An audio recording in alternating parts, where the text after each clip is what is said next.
It's honestly nice. Like the thing that I've been like giving myself at the end of these is like, I say, I need a little break after we like finish it. And I'm like, I need some levity. And then we just riff for like a post roll where we just wail about nothing. We just chitty chat. Yeah. Honestly, it's our like decompression hour. Yes. Love that. CreepTime decompression hour. CreepTime aftermath. Oh my God. Honestly, the debris. Yeah. The debris with Silas and Stu. Oh my God. The debris debrief. There's something there. Love that. They're definitely. I like the debrief. I like that. I like putting it in a place like the evidence locker. Like, yes. With Silas and I love that. Where it's like post episode and we just chat about nothing. There isn't. What did you say the other day? Oh, CreepTime chatter. CreepTime. I love it. Something with like alliteration like that could be fun. Yeah. I think it's got to be banter. It's just straight banter. Get another one. honey. Get another one. I'm gonna be the sober one this time. I'm not sitting right beside me. I'm gonna get a drink for our after hours because I'm gonna need it after this. But oh my God, I'm so excited for what you got ready. I know that you're gonna turn it out. I know it's gonna be so good. Oh God, I'm gonna try not to overpromise, underdeliver, but I do just want to say to the creepers, thank you so much for your patience with our season finale. Oh my God, thank you guys. Yeah, they've been so sweet about letting it ride the last week, waiting patiently. They were very patient. It's true, and they got a little teleportation episode with Scott. They did. Got some New York City background sounds. Scott is so damn funny. He really is. He just like doesn't give one F. Like the New York City sounds, the background, he was loving it. I think it's because he doesn't know very much because he doesn't listen to true crime. That's the funniest thing. Having somebody on to like listen to like a mystery case who doesn't listen to the actual podcast. But I love Scott. Like he's one of my best friends. So having him on, I'm just like, I don't think he actually understands like creepers and like there's like a following, you know what I mean? So he just thinks it's like him and I like chatting and forgets about what we're talking, like what we're doing it for. But it sounds really funny when you listen back to it. He's the best though. He is the best. Oh my God. For him to do a podcast from New York, that's tough. That's hard. Tough. Without that, I don't even know what his like equipment setup was like. He just had a Yeti mic. It sounds so good for a Yeti. I was like, whoa. I was gonna say, yeah, whatever he had, it really wasn't that bad with the background. Well, he's got like a little voiceover career, so he's got that like booming quality to his voice. Yeah, kind of like me, but exactly like you. In fact, you're his deeper. Is rich and not cackling. You do not have a cackling voice. Who told you that? Oh, I do. My whole life, I cackle. I definitely cackle if I like gutturally feel like something is funny in my soul. I'm proud of my cackle. That's true. I like the word cackle only because it's witchy. Yeah. It's very like hocus pocus. Oh my God. Wait, aren't they filming a third one right now? You sent me that, didn't you? They're doing that, right? Or was that fake? Either news? I sent it or maybe I was asking you to corroborate if it was real or not. Because I'm on the ground floor. I'm on set. Literally. I know you're always on the ground with Hocus Pocus. I would love to see a third, even if I didn't really like the second. But I've been watching and just like that again. I know we talked about this last time, but I can't stop. I think I'm at the end of it. I can't stop either. It's gotten better. I will say it's gotten better. I keep doing some mouthwash with Sex and the City immediately after I plow through like 6 episodes of Sex and the City. Sex and the City is just so good. I love it. You've never seen it, have you? Oh my God, yes. You have watched seen it religiously. Okay, okay. Who am I thinking of who hasn't seen it? Trixie Mattel, not you. Sorry. Same makeup, but same face. I listened to their podcast, The Bald and the Beautiful, with Trixie and Katya, which is so funny. And they're so funny. They said something I was going to ask you about. Have you heard about this?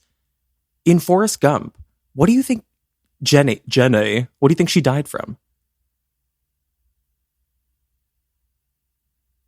okay, I have to come clean about something. I have never seen Forrest Gump all the way through. Thank you guys so much for joining us on CreepTime, the podcast. Forrest Gump, Titanic, two of the most sacrilege movies to avoid.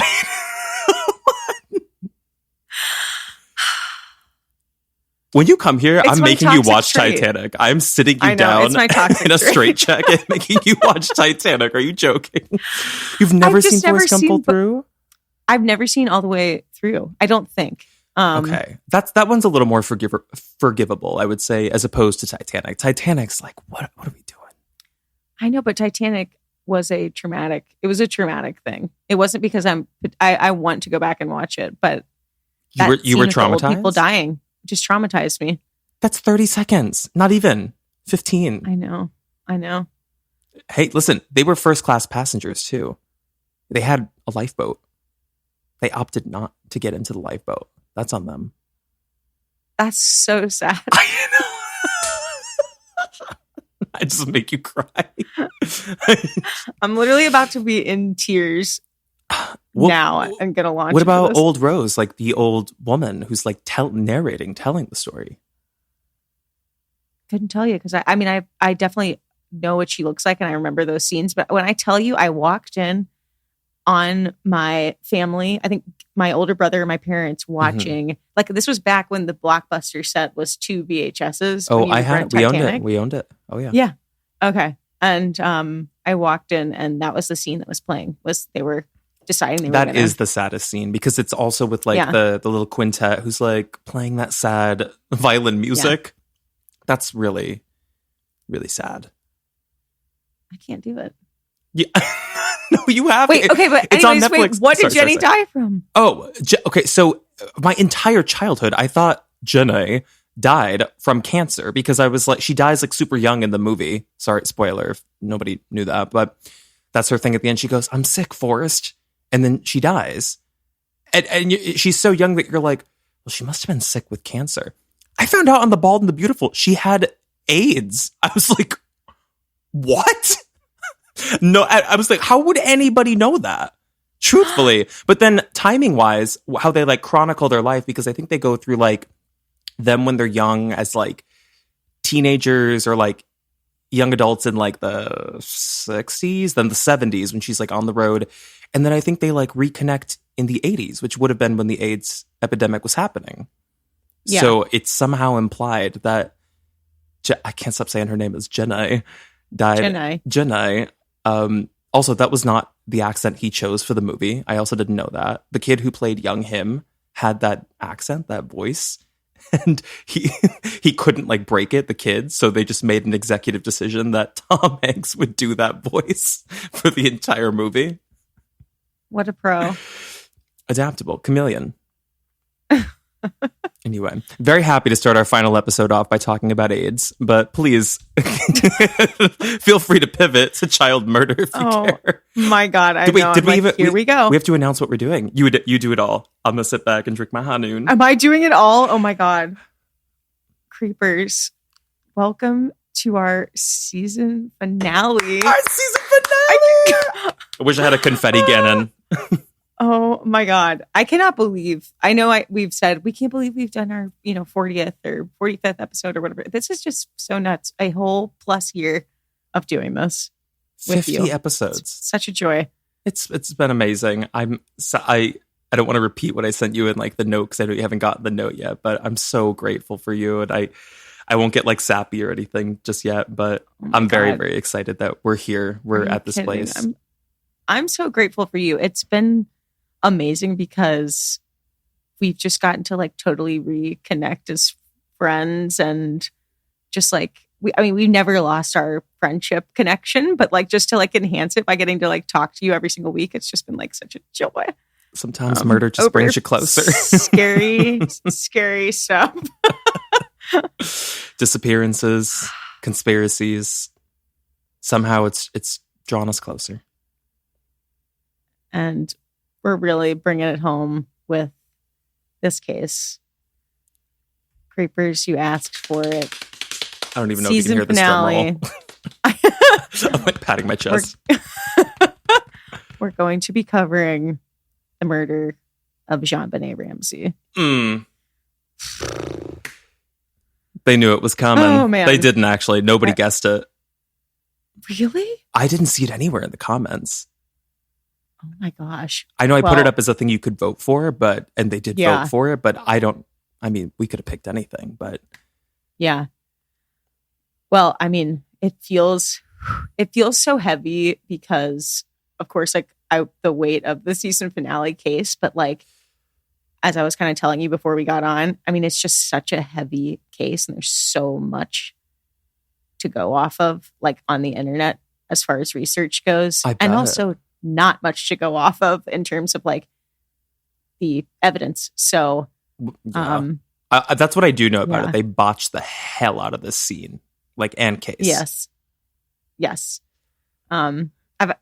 So you're giving me vibes of like retired detective where you've been to war and back. You're as I'm saying, I honestly you're feel flashing like a retired back. detective. That's so funny you mention that because in this case, and I'll get into it, there were so many detectives that resigned from the case just because it was so not from the force, just from the case. Just from the case. Yeah. Well, while they were doing while they were investigating, they would end up resigning because they were just so. I think there was so much media frenzy about it. I think that, like you said, it was botched from the beginning. So I think detectives just got really, and then of course, the parents and they're kind of evading, which we'll get into. But it's heavy. I'm getting spooked already because I know. How young were you when you heard about this case? Because I remember how young I was. I mean, so when she was killed, I think we were both 3 years old. Were we? When was she killed? But I know 1996. Yeah, I was 2.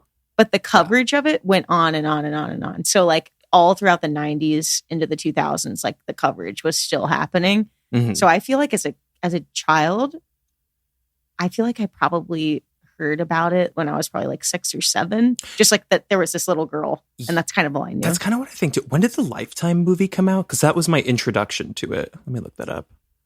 Oh my gosh. Have you ever seen that? No, I haven't.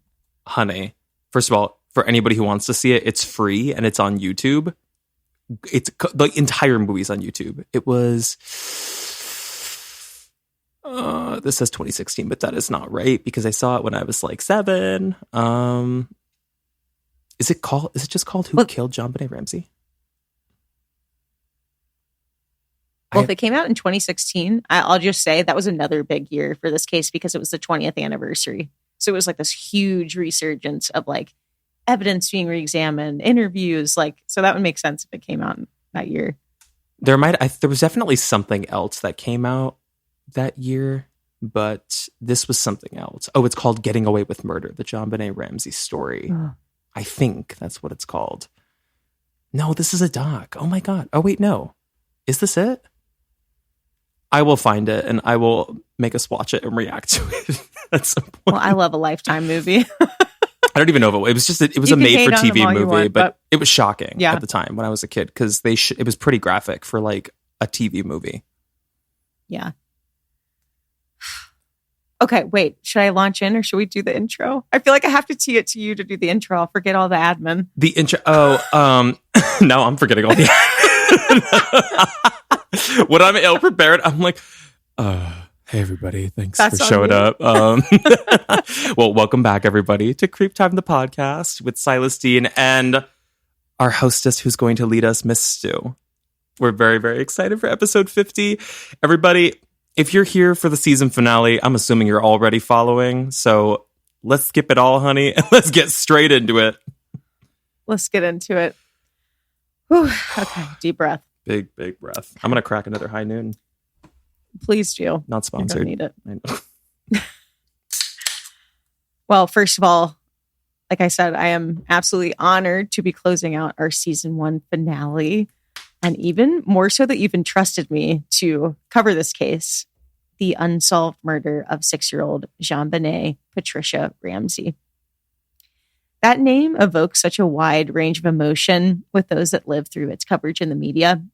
I think for many people, it's the child pageantry that colored the case in shades of, just perversion and child sexualization.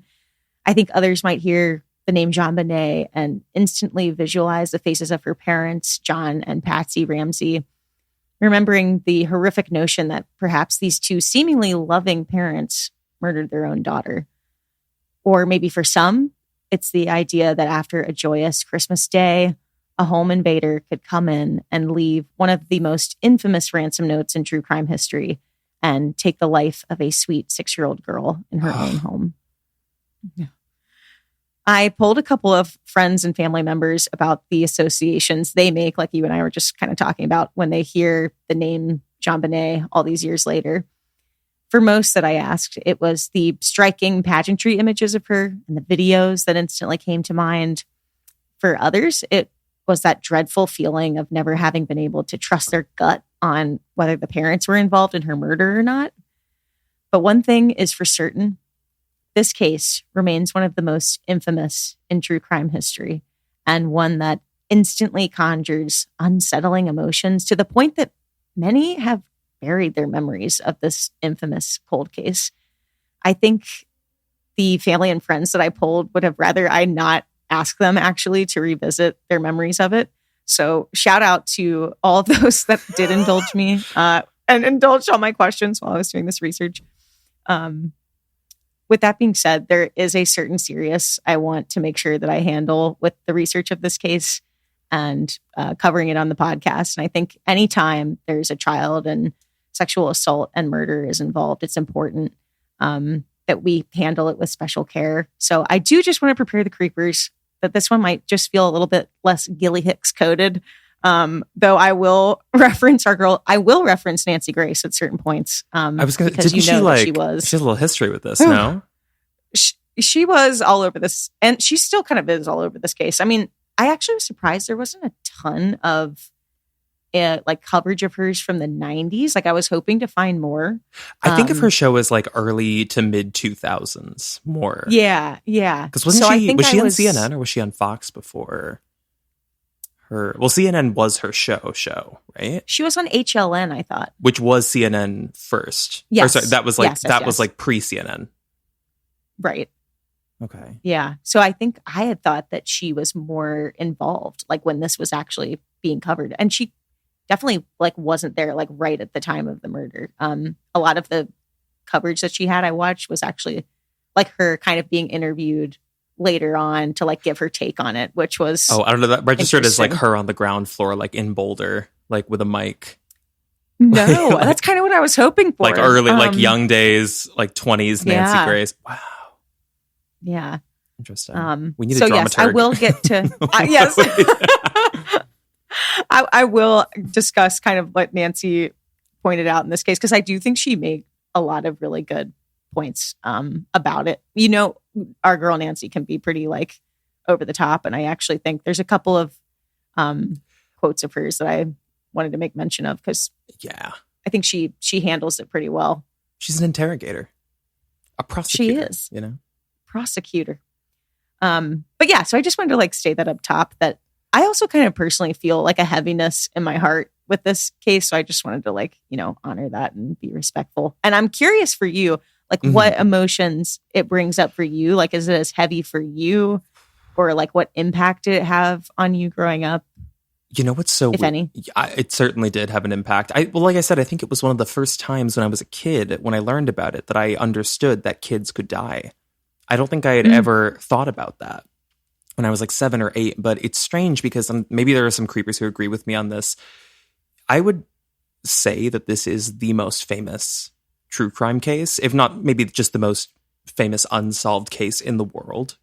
It's kind of stood the test of time, maybe other than the Black Dahlia, Yeah. So I think when cases become immortalized like this, and there's so much extended, prolonged media coverage, people start to disassociate that there's a real family and a real child involved. It becomes a story to people.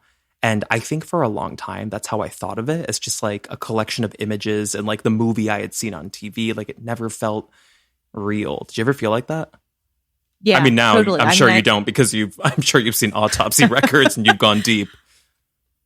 Well, I think for me, it was always that being a little girl myself, knowing that I didn't know the details, but I knew that something terrible had happened to this little girl who was a performer. And like, I grew up around like pageantry and stuff like that. I never participated, but I was about to ask. I was like, do you ever do pageants? No? Baby, you know, my shoulders are way too broad. Please. I was bulking at age 8. So it's not. We just set a whole tee up where we were like, we're going to handle this with complete seriousness. We will. But yeah, no, I feel like I grew up knowing little girls that like reminded me of JonBenet. So like seeing the images of her was always like just super unsettling because totally. Yeah, you feel like you kind of know her, which is weird. Is pageantry more of a Southern thing, would you say? I would say so. I mean, it's funny because her mom was from West Virginia, Southern. Oh, I didn't know that kind of background. Huh. Yeah, and her dad, I think, was also. Can't remember if he was actually from the South, but he lived in Georgia for a long time. This is crazy. You know the backstories of the parents. Wow. I mean, I guess that's extremely helpful. I'm going to let you get into it because you know so much more than I could have ever have researched. Well, can I also say the weirdest thing about what you just said? I was watching clips of girls that she did pageants. You hear that? Did he just cut it short because he knew how important this was? All right, now that it's out of the way. He's celebrating our finale. Yes, that's for the finale. Okay. Sorry. All seriousness starts here. Okay. No, we'll have moments of levity for sure. But I was going to say, so interesting what you just said, because some of the girls that she grew up doing pageants with, they just felt very similar to like what you said right up top, which is that, there was just like the feeling that they were so connected to her and still close to her, like years and years later. It was just kind of, I mean, obviously they had the connection doing pageants with her, but like they still felt like they knew her all those years later and like would have dreams about her. It was just very weird to watch. No, it's weird like that. The imagery, I would say the imagery of it in such a morbid way is kind of iconic at this point. And I know that sounds very superficial, but there are certain like silhouettes and images that become iconically associated with a case. And when I think of this, it's kind of like what you said. I immediately gravitate and think of those pageant photos. Mm-hmm. I think of that adds a bizarre element to it. Yeah. Okay. Here we go. I'm going to launch into it. Oh my God. Wait, can I just give you a hand for that intro though? That was fabulous. Before we get in, that was bent. Oh, well, here we go. It's about to get, I'm like looking at this, I could like shake because it's just it's so much. But let's launch into the days leading up to her murder. So it was Christmas time, 1996. The Ramseys had hosted a Christmas party of their own on December 23rd, where about 30 to 40 people had reportedly attended. By all witness accounts, JonBenet was bubbly and in happy spirits, partaking in gingerbread decorating arranged by her mom, Patsy. And she was even greeted with a surprise from a Santa Claus impersonator at the party, which she reportedly just loved, immediately gravitated towards the Santa Claus. Reports would later state that she even gifted the Santa Claus actor with a small little jar of gold glitter, which she said was for his beard at the end of the night. And he's gone on record to say like how just kind and sweet she was. You could just tell that's memory has stuck with him. So immediately this should kind of color a little bit more about JonBenet's personality. And in all of the research I have done, there were really no reports of her being like a brat or really anything of the sort. I mean, all the words and phrases that would routinely pop up were sweet, a bright light, angel, kind. Her mom had also given her an early Christmas gift that day, a gold bracelet inscribed with JonBenet 12/25/96. The Ramseys loved Christmas. That was for sure. And JonBenet had just performed Rockin' Around the Christmas Tree at a local mall on December 22nd. She had also just competed in and won what would be her final pageant title, Little Miss Christmas, on December 17th, 1996. That's so eerie. I know. Just 8 days prior to her murder. The family spent the evening of December 25th, Christmas, having Christmas dinner at their neighbors Priscilla and Fleet White's home. They had arrived at approximately 5 p.m. for dinner and returned that evening around 10 p.m. So all 4 of them went, just to clarify. It wasn't just the mom and dad. It was mom, dad, family. JonBenet, Okay. and her brother. Did they have a nanny? You might get into this. Did they have a nanny or housekeeper? They did have a housekeeper, yes. I can't remember her name off the top of my head. I kind of remember that from like the TV movie. Yep. Oh God, I'm getting flashbacks to it. Sorry, go on. No, yeah. Chills. They had arrived at approximately 5 p.m. for that dinner and returned that evening around 10 p.m., where a 6-year-old JonBenet and her 9-year-old brother Burke were reportedly tucked into bed, like pretty much immediately once they got home. I think John even said that she had fallen asleep before they were home. So like in the John's car. the dad, right? The dad. Yes. Okay. She went to sleep that night wearing white long sleeve pajama bottoms and a white long sleeve t-shirt with a silver star on the front. Less than 24 hours later, she would be discovered in the same outfit, along with that special gold bracelet her mom had gifted her the days prior and a little red heart that had been inscribed on her palm with ink. On the morning of December 26th, at some time between 5:30 and 5:45 a.m., Patsy Ramsey awakens and begins to descend the spiral staircase from her second-story bedroom to make her way downstairs to the kitchen for a coffee. As she makes her way down the staircase, she discovers what some might call one of, if not the most infamous ransom note in true crime history. There, sitting on a rung of the staircase, was a 2.5-page handwritten ransom note laid out. It's long, but I think it's important that I read it to you so that we can like properly discuss it and dissect it. It is the most. If you're cool with that, absolutely, because it is so fascinating. Okay. That note is okay. Go for it, because it's wild. Really pay attention, creepers, because this note is littered with strange oddities. Yes.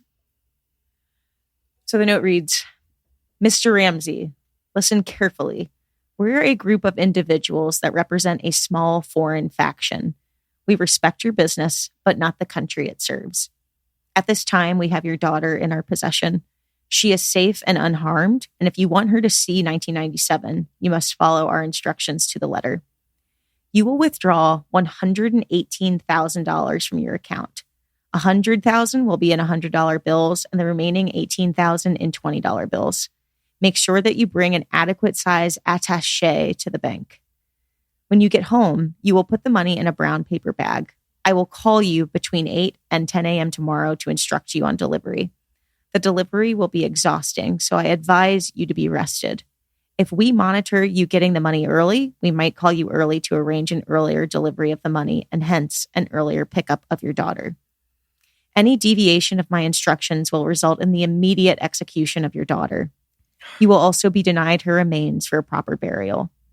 The 2 gentlemen watching over your daughter do not particularly like you, so I advise you do not provoke them.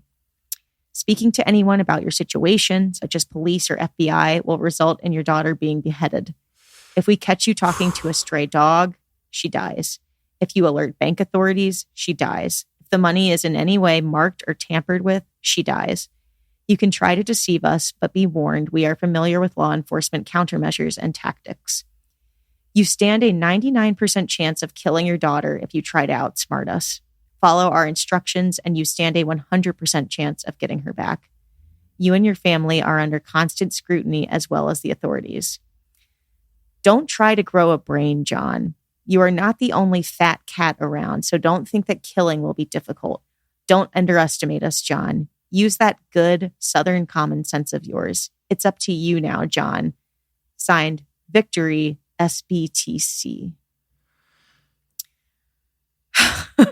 I want to go into the analysis, but I just want to get like your first reactions and what that brings up if you recall reading it before or... I've absolutely read it before, and I think I had forgotten so many of those weird details. Here's what's immediately jumping out to me that I remember. Because of like this, I know you'll get into it with the analysis, but the specificity of the numbers is really interesting. $118,000 in addition to use that good Southern charm or Southern wit, what did they say? It's Southern commons.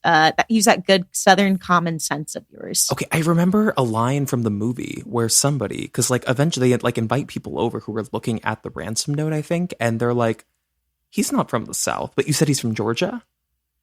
I know that he spent time in Georgia. I actually think he's originally maybe from Michigan. They had family homes they had a home in Boulder, Colorado. Then they had a home in Charlevoix, Michigan. But John was he was in the Navy originally before he became like a businessman.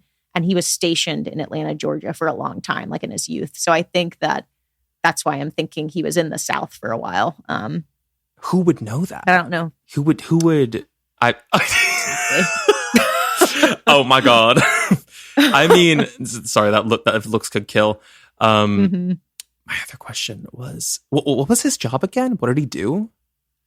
So he owned his own computer company called Access. I get into it later. It's Access Secure, maybe, but it was a like computers right around this time. Cyber company, or I think it was like a software company. Oh, interesting. In the 90s, that's probably big money. Yeah, so very lucrative. Like right around this time, I can't remember if it was like computer engineering or if it was software engineering, something to do with tech in the tech space. And he, I was going to say, right before JonBenet had been killed, there were like weeks prior, an announcement, I think in the paper, but I don't have it quoted like in the research, but some big announcement that his company had, I think, acquired over like, I don't know, some exorbitant amount of money in revenue that year and like the success of it. So he was like a high profile, and the company was, his net worth at the time, I think was like 6.4 million or something. That's I remember them being very, very wealthy. They're very wealthy. But why 118,000? Oh wait, that was maybe I shouldn't spoil it, but I'm it's like coming back to me now. So of course I'm like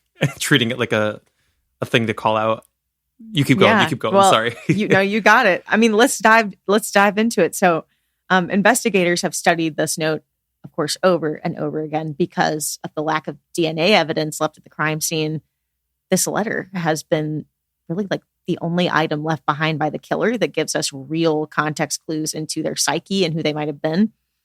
The oddities of its content and the nature of how it was written has always been the source of much, I don't know whether to say like analysis or scrutiny from the public. But both, first, truly. Analysis from investigators, scrutiny from hacks like us. Right. Well, first, let's call to attention just the sheer length of the ransom note. That is something that has always baffled investigators. Detective Lou Smith, who worked on this case, said, quote, "Common sense would tell you that if you're going to commit a homicide and kidnap somebody, you're not going to sit down and take the time to write a 2.5-page ransom note. You're going to write something down very quickly because you've got to get out of the house." And at a length of 2.5 pages, it still remains one of the longest ransom notes in crime history. Oh my! Wasn't it written with a pen they had in the kitchen? Mm-hmm. Oh my God! I know. You saying that just gave me goosebumps. Sorry. I already knew that. That's so it like just came back to me when I was like, well, they could have written it before. And then I remembered, it was the ink was from a pen in their damn kitchen. What the hell? Mm-hmm. Well, here we go. Secondly, the note was written on a notepad and a pen from inside the Ramsey's home. It was also their notepad. Oh my God. Yes. Investigators and the public, of course, raised red flags because this note would have taken quite a while to write. So if you were an intruder and wanting to do the job and get out of there to limit the risk of getting caught, why write a note of this length on paper that happened to just like be there inside the house for you to use? Yeah. Why wouldn't you just bring it yourself ahead of time, write it ahead of time and bring it so you didn't put yourself in that position? This was one of the first facts about the ransom note that caused the immediate pointing of fingers at Patsy and John Ramsey. Yeah. It didn't help that investigators would go later and find remnants of a practice note written on the same notepad, concluding that the author had attempted to write this official ransom note in a style that wouldn't resemble their own. So they were practicing how it was going to look. I didn't know that. Wait, what happened? Mm-hmm. Where's that note? Did they ever find that anywhere? Trash can or anything? Yeah, they had the practice note. Oh, they found yeah, they found. So I believe it was sort of like a not a legal pad, but something kind of similar. So there's multiple blank pages in the pad, and then they found, of course, they discovered that the ransom note was ripped and written on this pad. They figured that, but they found at somewhere in the back of the pad, the beginning of the ransom note had been started to be written out, and like scribbles and like trying to write it in a way that would. Stu. Oh. And I actually didn't include this in my research, but another thing that I read was that once they kind of figured out that they were going to focus on the parents, mm-hmm. they like pretty much immediately flew out to Charlevoix, Michigan to their summer house because they wanted to see if Patsy had been practicing anywhere else. Like that's how seriously they took it and how serious they thought that it was her. I can see why. Yeah. I mean, I have some additional details I remember about why they suspected Patsy, the mother. But okay, so this note shows up and it says, if you call the police, we will kill her. Then what happens after that? Or maybe you'll get into it. Sorry. Yeah. Well, she immediately calls the police. Why did she do that? What did she say? Why? I've never understood that. Because just panic. Well, I think for sure panic, but I think there's plenty of people that would like draw their own conclusion as to why she felt like it didn't matter that she called the police. So we'll get into all of that.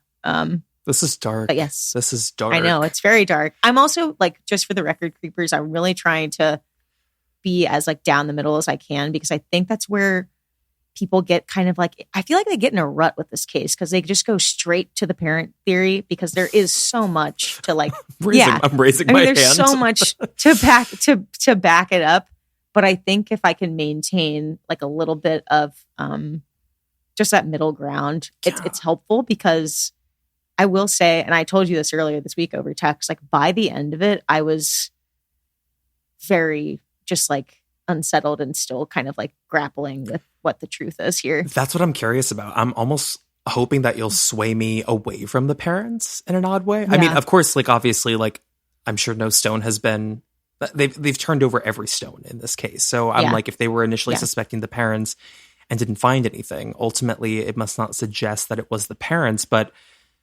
I'm so compelled by just that initial evidence that you just gave me that I'm curious, like where the detour comes from, you know? Right. Well, let's go back to the 118,000 that you very perceptively picked up on like that. T. So I want to hear T. So that 118,000 was close to the exact amount of John Ramsey's Christmas bonus that year. So obviously this raised suspicion pretty much in both camps. I mean, if you're looking at Patsy and John, it seems convenient that they would have that exact amount available to give like the kidnappers. Right. But that they also would have, prior knowledge of this exact amount. Just strange. Sorry, hold on. Wait, so he, just to clarify, he owned his own company but gave himself a bonus? Is that what it is? Mm-hmm. Yeah. Interesting. I mean, there's only a handful of people who could know that. It would be Patsy, or it would be somebody in the inner circle at work. Maybe someone in accounting, Suzanne in finance. Right. Or a disgruntled, I've definitely experienced where there's people that are getting bonuses that other people like feel are unjustly given. And how much did you get? And how much, well, like the CEO is giving himself a bonus that's 6 figures in the 90s. Yeah. Right. Yeah. But I don't know that would warrant anybody where they're like, I have to kill their child. That's crazy. Exactly. Now, if you're looking at this from the perspective of an intruder writing this ransom note, it would seemingly point to someone that was close enough to John Ramsey to know that amount. Many people believe this person perhaps worked with John or knew of John's success at his company that he founded called Access Graphics. That's it, Access Graphics. I know I said like Access Security. Access Security. I was like, cybersecurity, big money. Access Graphics. Access Graphics. Okay. I also wanted to discuss the quote, the group of individuals that represent a small foreign faction. What do you make of that? It's me trying to meet the word count on an essay. It's just me throwing in right? buzzwords. Well, also, can I ask again, who was it? What was the signature at the end? That was also weird in my ear when you said it. What did they say their name was? It's Victory, exclamation point, which is just like the sign off Victory. And then it said SBTC with a period in between each. SBTC. There are many a conspiracy about what that means. But the one that came up the most in my research was that it stands for Saved by the Cross. Oh, is that a common phrase? I think it's a common, maybe like kind of Christian or evangelistically Christian phrase. I'm not quite sure. Ooh, but that's eerie, kind of culty. Yeah. Yeah. But what I'll say is that like the reason why I didn't include that is only because Patsy and John are very religious. And so like the people that say it's SBTC, Saved by the Cross, sure. But I don't think I've heard that phrase many times in my life. It could just be randomized too, especially if it it's could be completely random. Yeah. like bogus. Right. SBTC. Samantha Big. Don't relate this to him just like I'll cut that. that out. What time is it? 51. I'm going to cut that out. Just don't cut it out. Just ignore that. It's because I'm freaking out because I'm remembering now like how heavy and like insane this case is. Investigators and the public pointed to the bizarre nature of a foreign group supposedly targeting a business owner like John out in Boulder, Colorado. Like you said about like the word count thing, it sounds like it's out of a movie. It sounds very like contrived. Foreign faction? Foreign faction, yeah. People speculated that the writing sounded like lines pulled from there was a movie literally called Ransom that was apparently playing in Boulder at that time.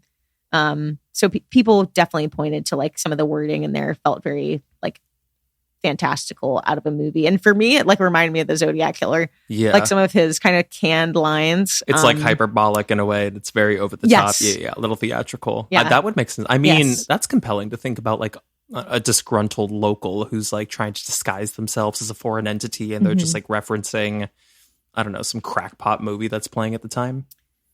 Right. And there was, I think, one other line, the like, don't try to grow a brain. I think from some of the research I read, really specific. It was basically the same line from another movie. I think it was Speed actually, but there's like a hijacking or Speed is a great movie. Yeah. Which again, another one added to the list that I haven't seen, but I know is a classic.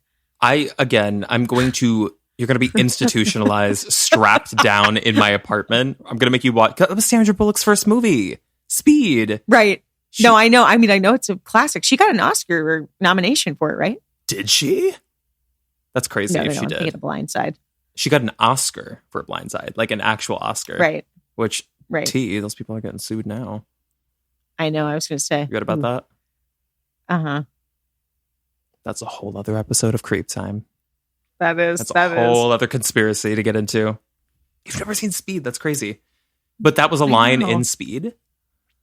Yes. The don't try to grow a brain. He says that to... It was either Speed or some other movie. No, that kind of sounds like Speed. Because like I think it's Keanu Reeves. He's like the detective. I don't know. The investigator who's on the bus with them, like trying to strategize how he's going to get them all off safely. But he's also in communication. He's like the negotiator. That's what I think he's a negotiator. He's like trying to negotiate with the villain, and the villain says some weird stuff like that. He's like, don't try to grow a brain, whatever his name is. Interesting. Yeah. But Speed came out in 92, I thought. Okay. This is a complete derail. I'm sorry. I have to know. No. But it does like. Oh no, 94. That would make sense. It colors like who this. If we're not going to look at the Ramseys, like try to imagine the type of person that would write this.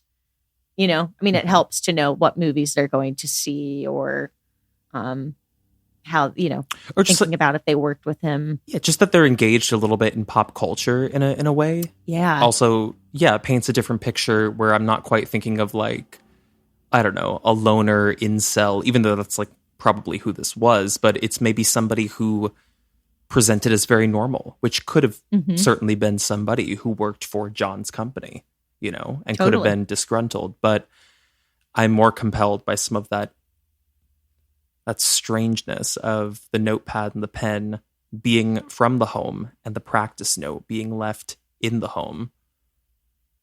That's something. Well, and how about this? That at the end of that note, they start just addressing him so personally. Like they don't call him Mr. Ramsey. They're calling him like John, hearkening to his Southern roots, saying that he's not the only fat cat around. It feels is like that a very what is personal that? attack. Is that a colloquialism or something? I think so. Yeah. Okay. Like you're not the only like head honcho here. You're not King Tut. I think that's kind of like the same. Big fish, small pond. Okay. Yeah. Yeah. One other thing I read, again, I didn't include this in my research ahead of time, but some of the note people say sounds like maternal language. What does that mean? Go back. Maternal language? Like feminine? That it would indicate maybe the writing of a woman. Like there's the phrasing. So let me see. Me being like, I didn't feel that at all, but also me writing that. No, note. I mean, I didn't. I really didn't either. Maybe because it is a little theatrical. It's not quite as straightforward. I can see why they would think that. Yeah, like the delivery will be exhausting, so I advise you to be rested. That's a line in there. Let's see what else. Mm-hmm. So will be exhausting. I advise you to be rested. Foreign faction. Or like use that good Southern common sense of yours. Like it sounds, I think it's kind of I think it's a slippery slope to go down saying that the language sounds very feminine. But I just remember reading that and I was like, that is odd. Like imagining someone, if they're really jealous or angry at John, like, advising that he's slept the night before or whatever. Like it's just kind of like, wouldn't you just say, but I have your kid, give me the damn money? I believe there are experts who can probably make a very educated guess on that, though. They can probably infer like a personality type that it's kind of like the Missy Beavers case where everybody was like, there were analysts who watched that footage of the person in the guard costume and they were like, we can tell that this is most likely a woman walking for like X, Y, and Z. And they were like, like credible things they were backing it up with, which when I first heard that, I was like, there's no way you'd be able to tell. But they made some like compelling points on physicality. And I was like, that's interesting that people can analyze that and decide like, this is most likely a female presenting person or a male presenting person. That's interesting. Right. Yeah. You also just threw me by mentioning Missy Beavers. I have not thought about that. I threw myself. I don't even know where that came from. Like, I just had that video, the surveillance video, play in my head, and I'm like, that is one of the darkest cases we've ever covered on this podcast. That is some sinister. I'm going to swear right now. That's some sinister we covered on that. Yes, 100%.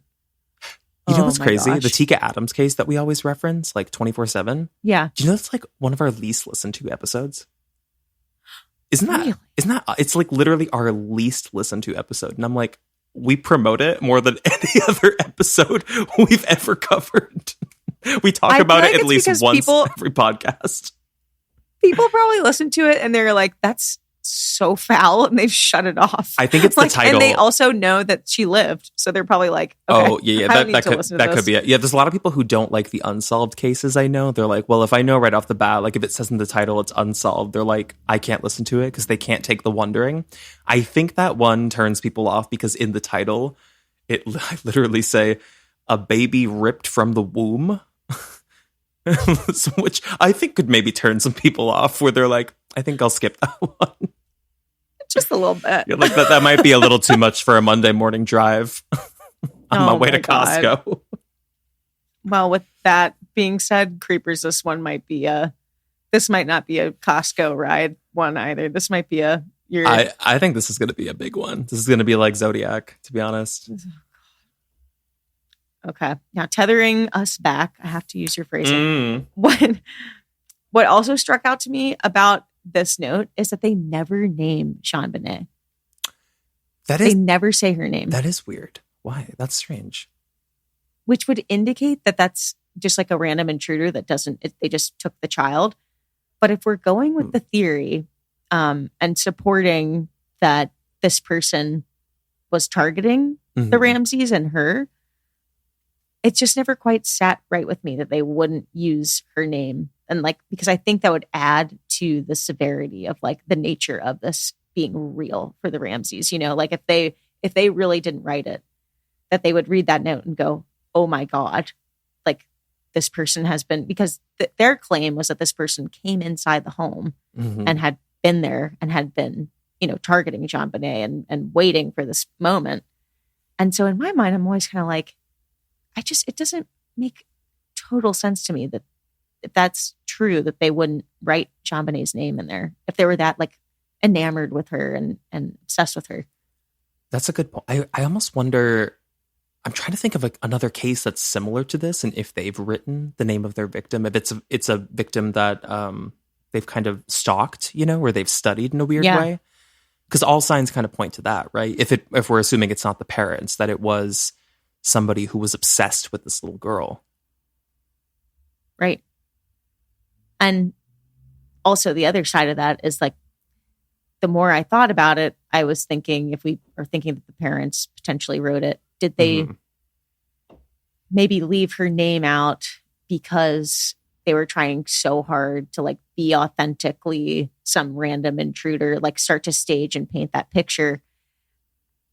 And they kind of just like missed the mark on it because it doesn't quite align with the idea that they think this was a random intruder thing, but then they also think that they were being like definitely targeted. It just kind of doesn't, I don't know. If they wrote it, I would have thought that they would have written her name because it would have just sounded way more targeted and would have aligned with their theory that they always said that JonBenet had been, you know, stalked and they were being targeted.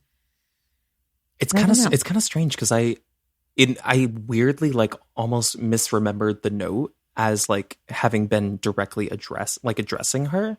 So it's strange to hear that like that's not true. So maybe it's just the way that people have talked about the note and the suspects that's like changed my memory of this, but that's odd. Yeah, that's weird. Yeah. Okay, so let's continue through the events of December 26th. So after finding that note, Patsy Ramsey calls 911 at approximately 5:52 a.m., with police officers arriving at 5:59 a.m.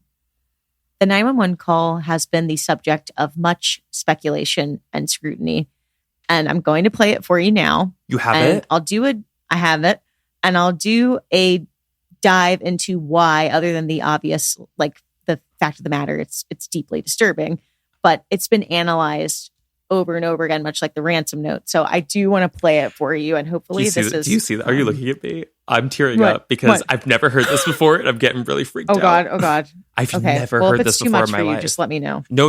I'm also, I'm shocked because I feel like I know so much about this case. So for you to like throw something my way that I've never seen, I'm like, oh my, it feels like I'm uncovering new evidence. Okay, let's hear it. I hope this will be loud enough. So just hold it straight up to the mic, honestly. Okay.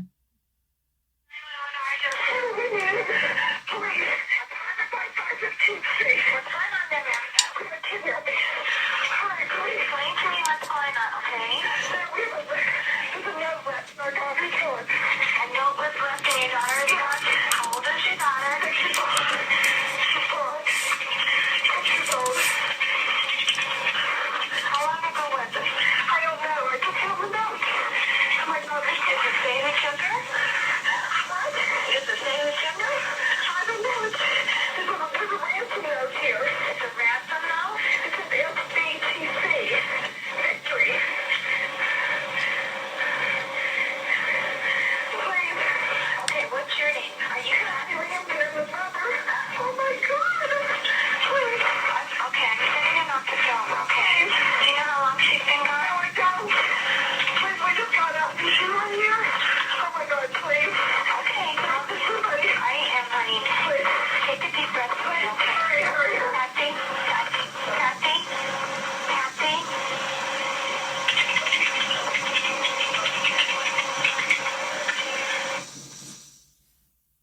Okay, could you hear that at all? I did. Yeah.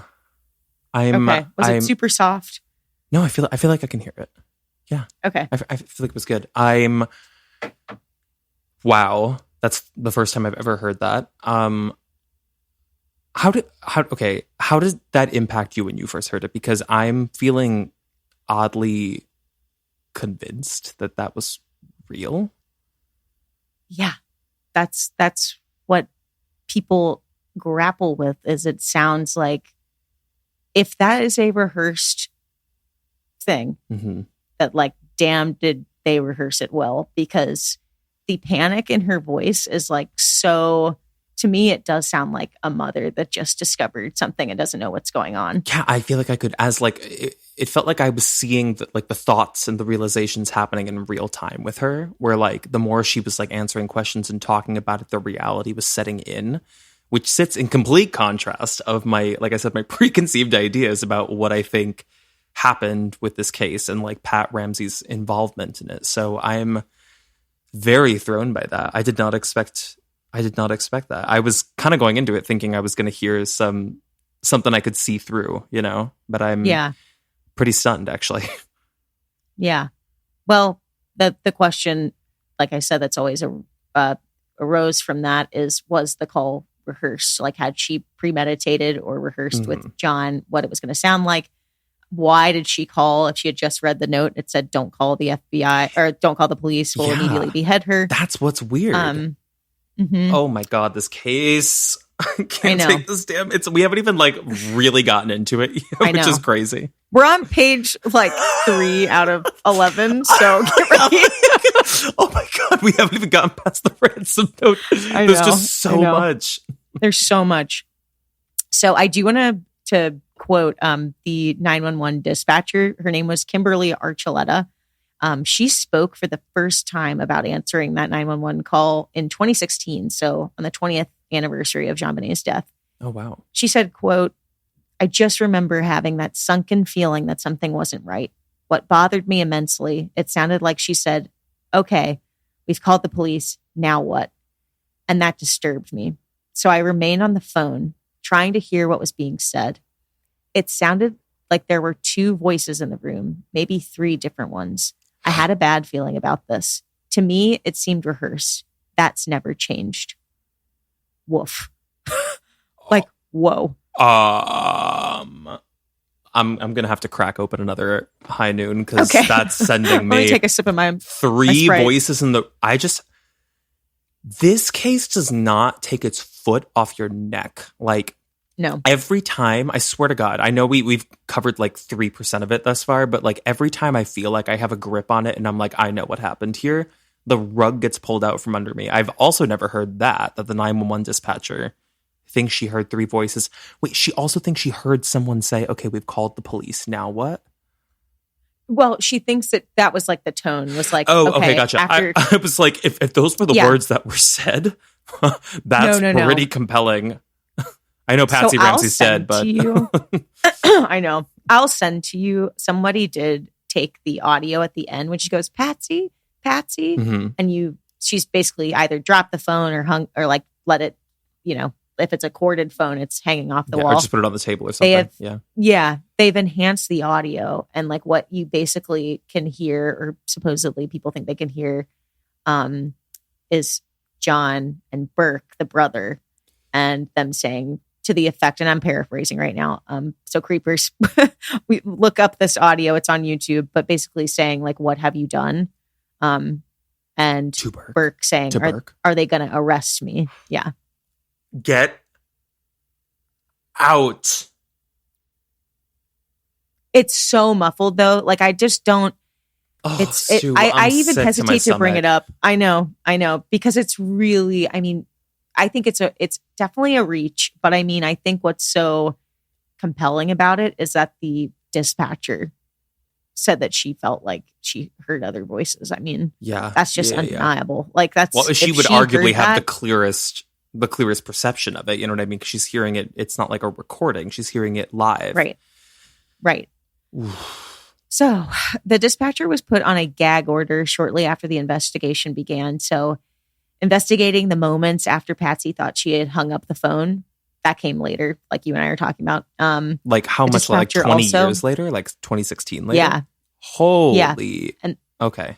And the dispatcher thought that had investigators paid more attention to those last couple of seconds when Patsy thought it was on the hook again, she thinks that the day could have gone a lot differently, like the investigation that day. Huh. So I don't want to spend like too much time on the 911 call, but when I came across that statement from the dispatcher, it sent shivers down my spine, not so much because I'm siding with her theory that the Ramseys might have something to do with it or they were covering something up, but it's honestly more so that she was so close to the crime and that day of the events. And she was sort of like the first emotional kind of like, I don't know how to phrase it, like recipient of this case, like the wave of she's kind of the first responder, really, to like, the first person who was clued in outside of the circle. You know, if we're assuming it was John and Patsy, or if we're assuming it was Burke, and then John and Patsy were covering, like a lot of people think, she's the first outside ear. And she's the first person that got like hit in her gut with that like pang of unease that I think you and I are feeling, you know, right in this very moment, and people feel when they think about this case. I mean, it hit her like that hard in her gut. She felt like something was so dreadfully wrong, which obviously there's a mom calling you thinking there's kidnapping. But for her to say in that moment, I felt like things were not adding up, I just think is so compelling. Totally. And she had to stay quiet about it, which is the craziest thing for 20 years. Mm-hmm. Wow. Mm-hmm. Wow. Now, moving on with the rest of the day, shortly after Patsy called 911, she called those neighbors that they had visited and had Christmas dinner with the night before, the Whites, along with two other friends, John and Barbara Fernie, as well as their pastor, to come to the house. I assume to comfort them in this time of distress, since at the time, you have to remember the crime scene was still being treated as a kidnapping and not a homicide. So patrolmen arrived shortly after, around like, I should have had the timeline in here, but like in the 6 a.m.-ish hour, they get their couple of officers. These are kind of like your, these are not going to be detectives. These are going to be county just police. You can say county, honey. On the scene. County. County. Boulder County. This is county. So, patrolmen searched the house initially, and one of them stopped at a door in the basement. The officer looked at the door and claimed he didn't open it because he was only looking for possible exit routes at this point, an exit route that the kidnapper might have taken. So with this door, it had a latch over it, and he assumed, okay, well, they couldn't have exited out that way because it's locked from the inside. Little did he know that behind that door, JonBenet's body was lying. It wasn't until 8:10 a.m. that the first actual detective arrives on the scene. Her name was Linda Arndt. And when Linda arrives, patrolmen had already done their extensive search. Linda went on to state that for the next couple of hours, she really just spent time making mental notes, assessing the scene, the emotional state of the Ramseys. In an interview that she gave with ABC News in 1999, she stated that she thought it was bizarre that Patsy and John were in separate rooms for most of the morning. And if you remember, if you remember, the ransom note said that the kidnappers were going to call between 8 and 10 a.m. And Arndt stated in her interview that there was no mention of the call. Like those hours just passed and nobody acknowledged that the kidnappers hadn't called. By 10:30 a.m., Linda Arndt was the only law enforcement on the scene. So she had no backup. It was just this one woman. And she reportedly called twice for more backup. And dispatchers said, yes, they're coming. They're in meetings. They're on their way. So it was really just her in the house with the Ramseys. I want to just pause and acknowledge that there is a lot of scrutiny on the Boulder police and how they botched the handling of the crime scene. Totally. Specifically some judgment calls that were probably kind of poorly made by Linda Arndt. And we'll get into that. But I do just want to nail down the timeline of the day because it's super important. And remember that she's alone in the house with the Ramseys. She's the only detective there. The neighbors and stuff like haven't come over at this point, or are they already they're there. Okay, so everybody is to there. be clear, it's like a full house basically, and this Linda woman, the detective, has not even secured this crime scene. She's just letting people like walk along the house with their shoes. Yep. Insane. Okay. Yep. And at approximately 1 p.m., this is another, this is the judgment call she makes that is so heavily scrutinized. But around 1 o'clock p.m., John Ramsey and Fleet White, who's the friend, the husband of the couple that they had Christmas dinner with. Right next door. Yep. They are told by Linda Arndt to search the house again. And she would go on to say in her interview that she felt like people were just like biding their time and like emotions were starting to rise. And so just to kind of deviate the situation, calm the tension, she told them to search again. She was basically like just desperate for backup. And I think was starting to just be like, what do I do? Yeah. Was she young? Was she like a green detective? I would guess. So when she gave that interview, 1999, she looked from the interview when I watched it she reminded me so much of Jodie Foster, by the way. She was probably in her like late 30s, I would say. Gotcha. Okay. So I mean, it's also not every day that like even a detective sees a case as wild as like a ransom child kidnapping case is not an everyday occurrence. Right. And if I remember correctly from my research, this was the first murder that whole year in Boulder. Wow. So I don't think that it was, and it's, the end of the year, it's December. So, I mean, I don't think that where they were, the town was, like, I think this was a very unusual set of circumstances for this town and this detective. Right. So at 1 o'clock, she tells John and Fleet to search the house again. She said that she's told them to start from top to bottom. But she said that John headed straight to the basement. And mere minutes later, John Ramsey had found JonBenet behind that door. And he started to carry her up the basement stairs.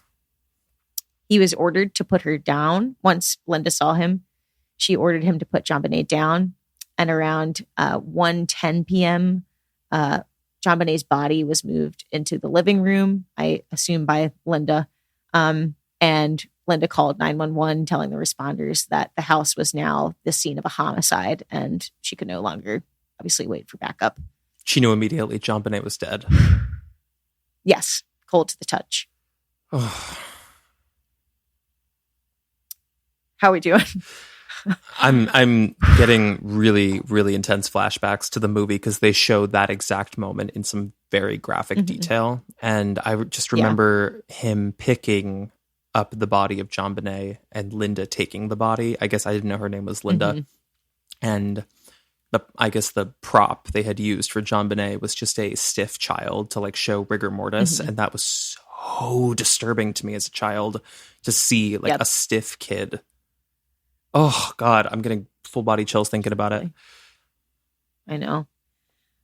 So let's get into the second part of the kind of botchery of this crime scene. So once they took JonBenet into the living room, John Ramsey asked if he could put a blanket over her body while they waited on 911. And supposedly before she had time to tell him no and like prevent him, he was already placing the blanket over her body.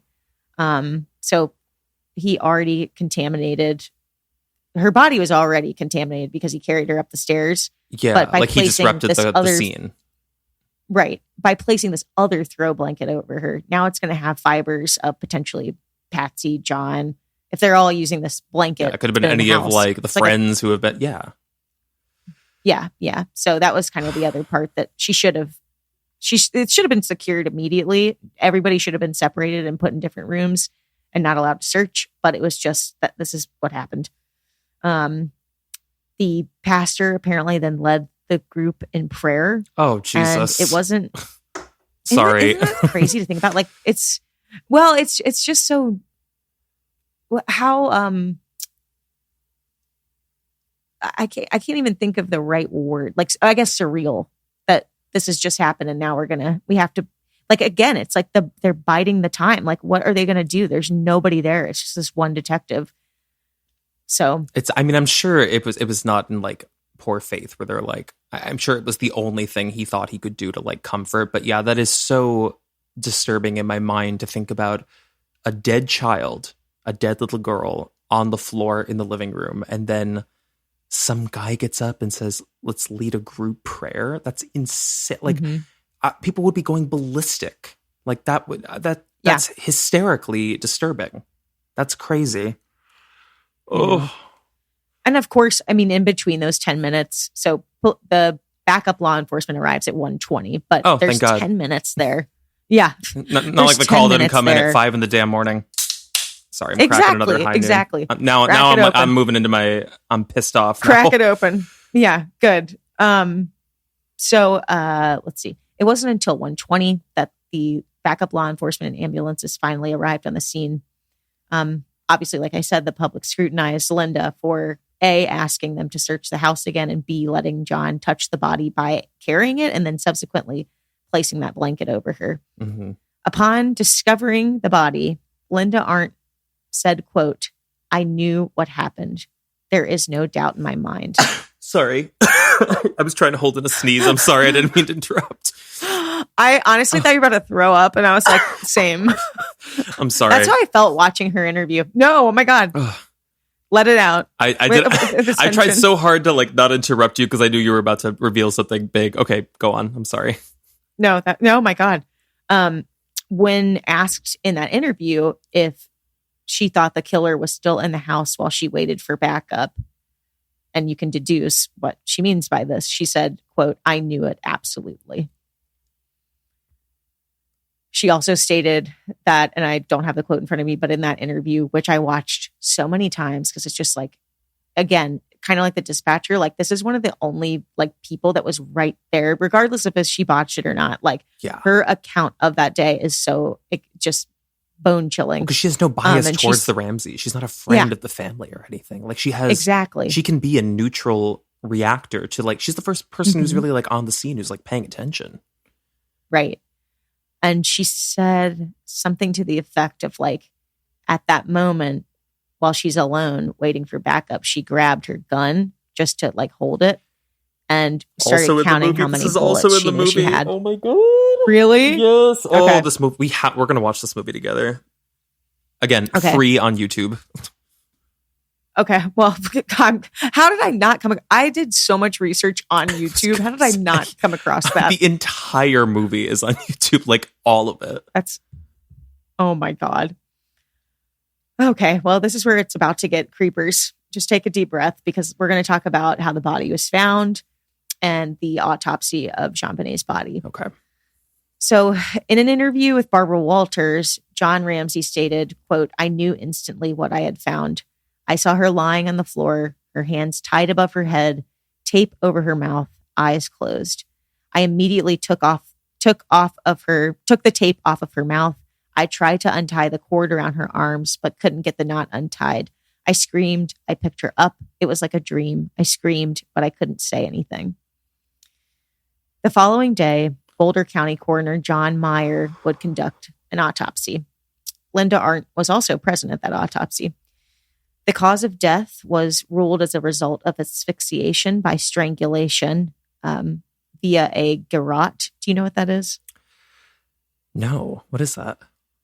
I didn't know either. It's like a pretty old school way of strangling someone, but it's essentially you'll take either like a stick or a pipe or something that kind of you'll wrap the end of the cord around so that you can, first of all, you don't have to hold the cord while you're strangling someone, but it gives you more of a like grip on the cord so you can hold on to something and kind of, and then what it was also used for way back in the day was that when you were using the stick or whatever, that you could puncture the back of the person's neck while you were strangling them with that piece so that it's actually kind of a more humane, I guess, way of strangling someone that you can very quickly kill them. And also you'll puncture a part of their spinal cord where they'll basically die pretty instantly. Is this something that's designed specifically as a weapon, or is this something that people use as a weapon and it's designed for something else?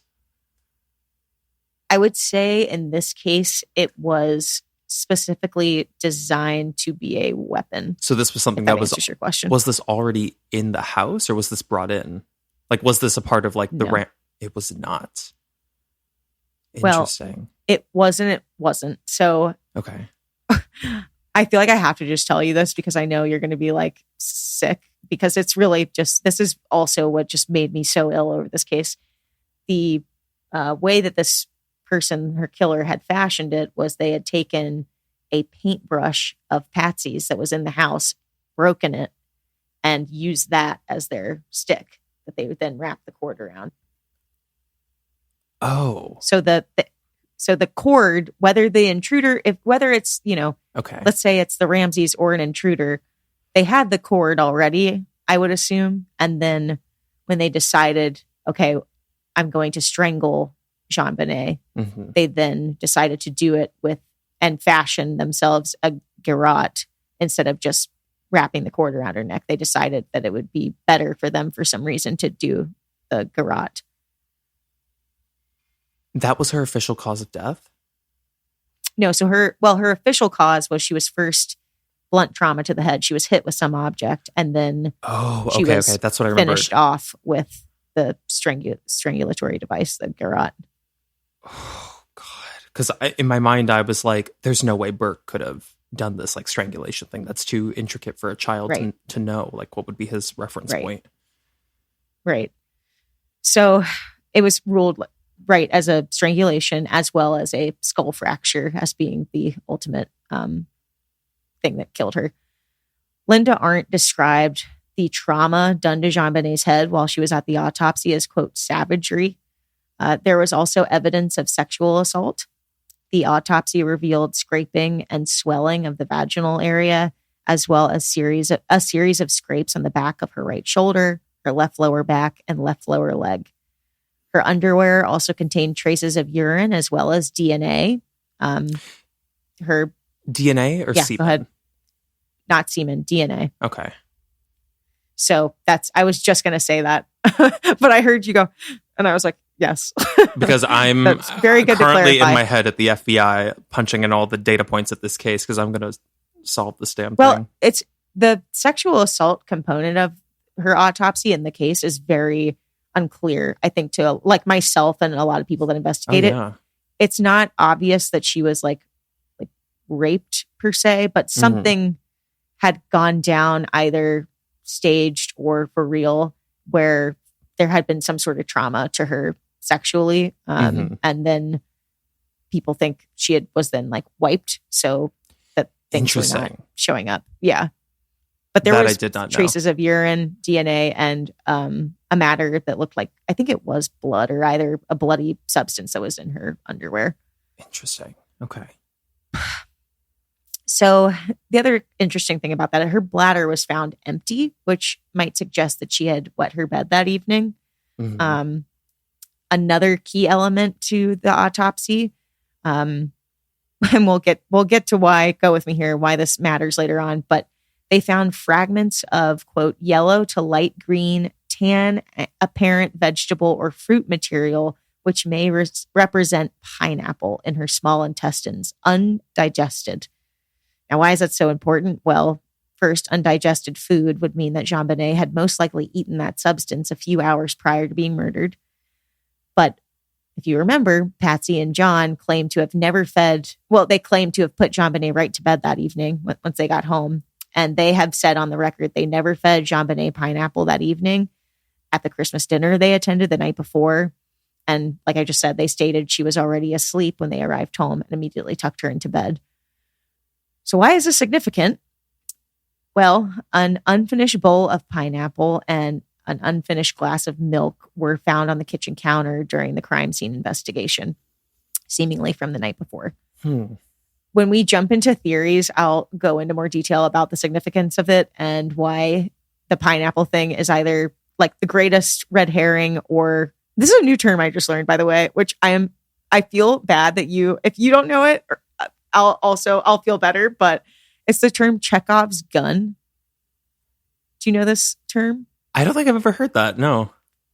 Chekhov's gun. So it's basically Chekhov's gun. So it's basically Which play does this reference to?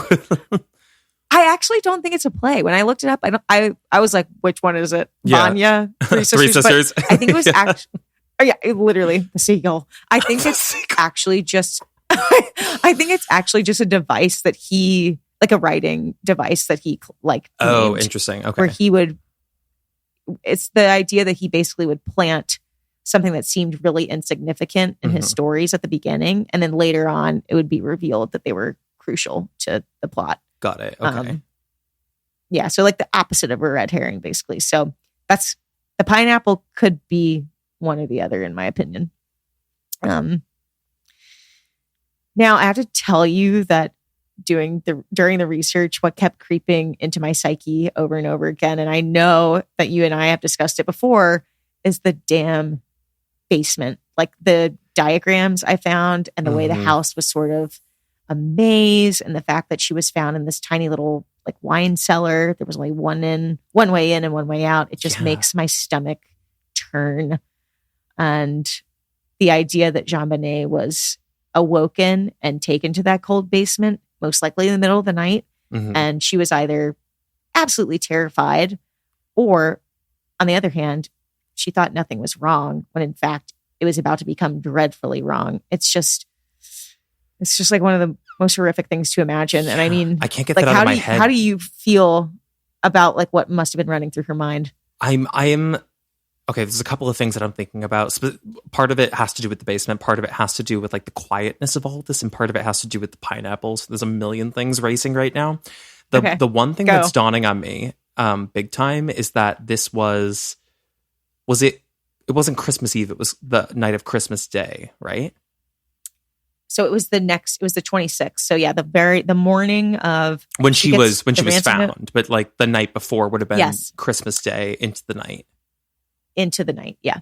Okay, because for some reason I was thinking like Christmas Eve, and I was like, well, I did that when I was a little kid. I would like get up in the middle of the night on my own, and I would go downstairs on Christmas Eve, like waiting for Santa. So I could totally see a scenario where like child gets up, it's like 3 a.m, go downstairs, like get some milk, get pineapple. You know, milk is also a very like children-y drink. But I don't know if that would make sense on Christmas Day, but it's not off the table. The other thing I'm thinking about is the quietness of all of this. If the Ramseys are truly like not involved, it feels like somebody she's familiar with in a weird way, somebody she knows and is not afraid of and afraid to go down to the basement with, assuming that this all happened in that room in the basement, which I think it supports that it did, right? That's chilling. That is chilling as hell. Right. Like she either was that. So if we think, obviously she's going to be quiet if it's her own parents. If it's not her own parents, even if it's Burke, yeah. If it's just a family, yes. Like we have to sneak downstairs, Yeah. There's another theory that some of the marks on her body resembled something of a stun gun. I'll get into it in the theories, but that she could have been stunned and then taken down to the basement, which is why nobody heard her. Oh, I've never heard that. You are just like coming out of the woodwork swinging, girl. You have got all of these things I've never heard. I've literally followed this case, I'd say, for like possibly 20 years. Oh, I'm going to throw you. Please do. You asked me to swing for the season finale. I ain't missing. I'm going to try not to miss. Baby, you chucked me right off that cliff, honey. I'm already like, I'm 3 high noons deep, and I'm only going further. Good. Okay. Now, let's take a look at the next couple of days following the murder and the autopsy, because this is when the Ramseys made a couple of decisions, whether you view them as fateful or not, that landed them in a mountain of suspicion. So the ending of 1996 into 1997 would mark the beginning of the chaotic media coverage that would make the JonBenet Ramsey case, like you keep saying, like the most infamous, one of the most in history and the world, not just the US. And just as a sidebar, I feel like this is like our intermission right now. I'm going to let us breathe here, add a little levity, because Nancy, I told you I would bring it. Let me hear it. Quote from Nancy about the case and how it was botched and everything. and I do have a word to add to our Nancy Grace lexicon. She said that the case was, quote, bungled. Bungled. How have we not said that before? Bungled. County bungled. County bungled. That's the name of our after show podcast, County Bungled. When I have to tell you, when I was watching these interviews of like John and Patsy and the coverage and like the very serious stuff, when I finally got to a Nancy Grace and she was very serious, and I was like, oh, okay, like she's not doing her typical Nancy thing. And she said, it was bungled. I was like, oh my God. Thank God. She gave me one word. Yeah. Whether the theatrics are there, the lights and the camera there or not, Nancy's still going to come through. She's going to come through. You know her glossary. She stays with that glossary close to her. Do you think we get sued if we published a little book of the Nancy Grace glossary? I don't know that we have enough material for a book. She'd write the foreword. She's writing our opening paragraph. Yeah. She would. I think she'd like it. Oh, God, bungled. That's good. Okay. Bungled. Now let's go into the following days. So the last couple of days of 1996 into 1997.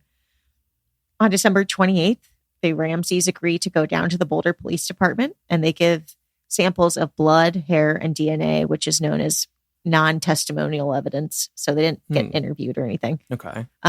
Former Boulder Police Detective so they weren't, Steve Thomas, I don't mean to interrupt, they weren't interviewed at all? Yeah. They must have been. No. They must have been.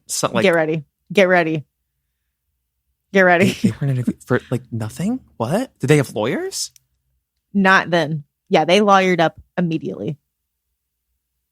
Oh, yeah. So this is why, Silas. This is why it gets so bad. Let's go down this road. Whether or not you think they did it, this is why. So, former Boulder Police Detective Steve Thomas claims that the police attempted to arrange interviews with the Ramseys, but those attempts were evaded, and their first formal interview with the Boulder police would not happen until April of 1997. What? Yeah. Because, get ready. So December 29th, the next day, the Ramseys fly to their hometown of Atlanta, Georgia. John Ramsey had actually, from the research I saw, called the afternoon of the 26th. So the day that everything went down, called his pilot and tried to arrange the private plane for them to leave and go to Atlanta. The police advised against them leaving town. So the Ramseys did stay a couple of extra days to provide those DNA samples, etc. But by the 29th, they were out of Boulder and they were on their private plane to Atlanta, Georgia. Just going to family, parents or something? Going to their hometown. Yeah. The grandparents. So, yes.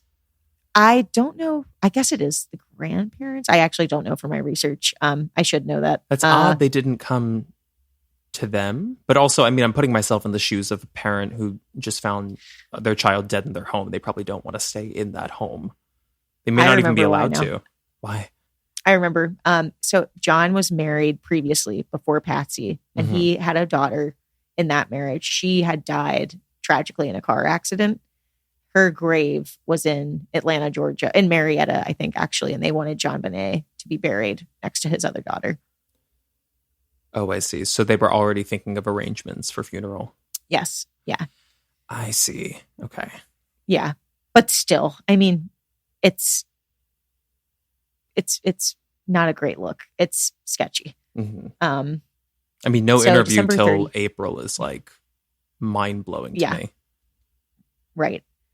Well, no formal heavy sit down with the police. Interrogation, we could say, maybe. Interrogation style. Yeah. They might have answered a few questions here and there, but there was no, they actually have the interrogation footage on YouTube, and it's way late. It's way later on. It's not right after the death.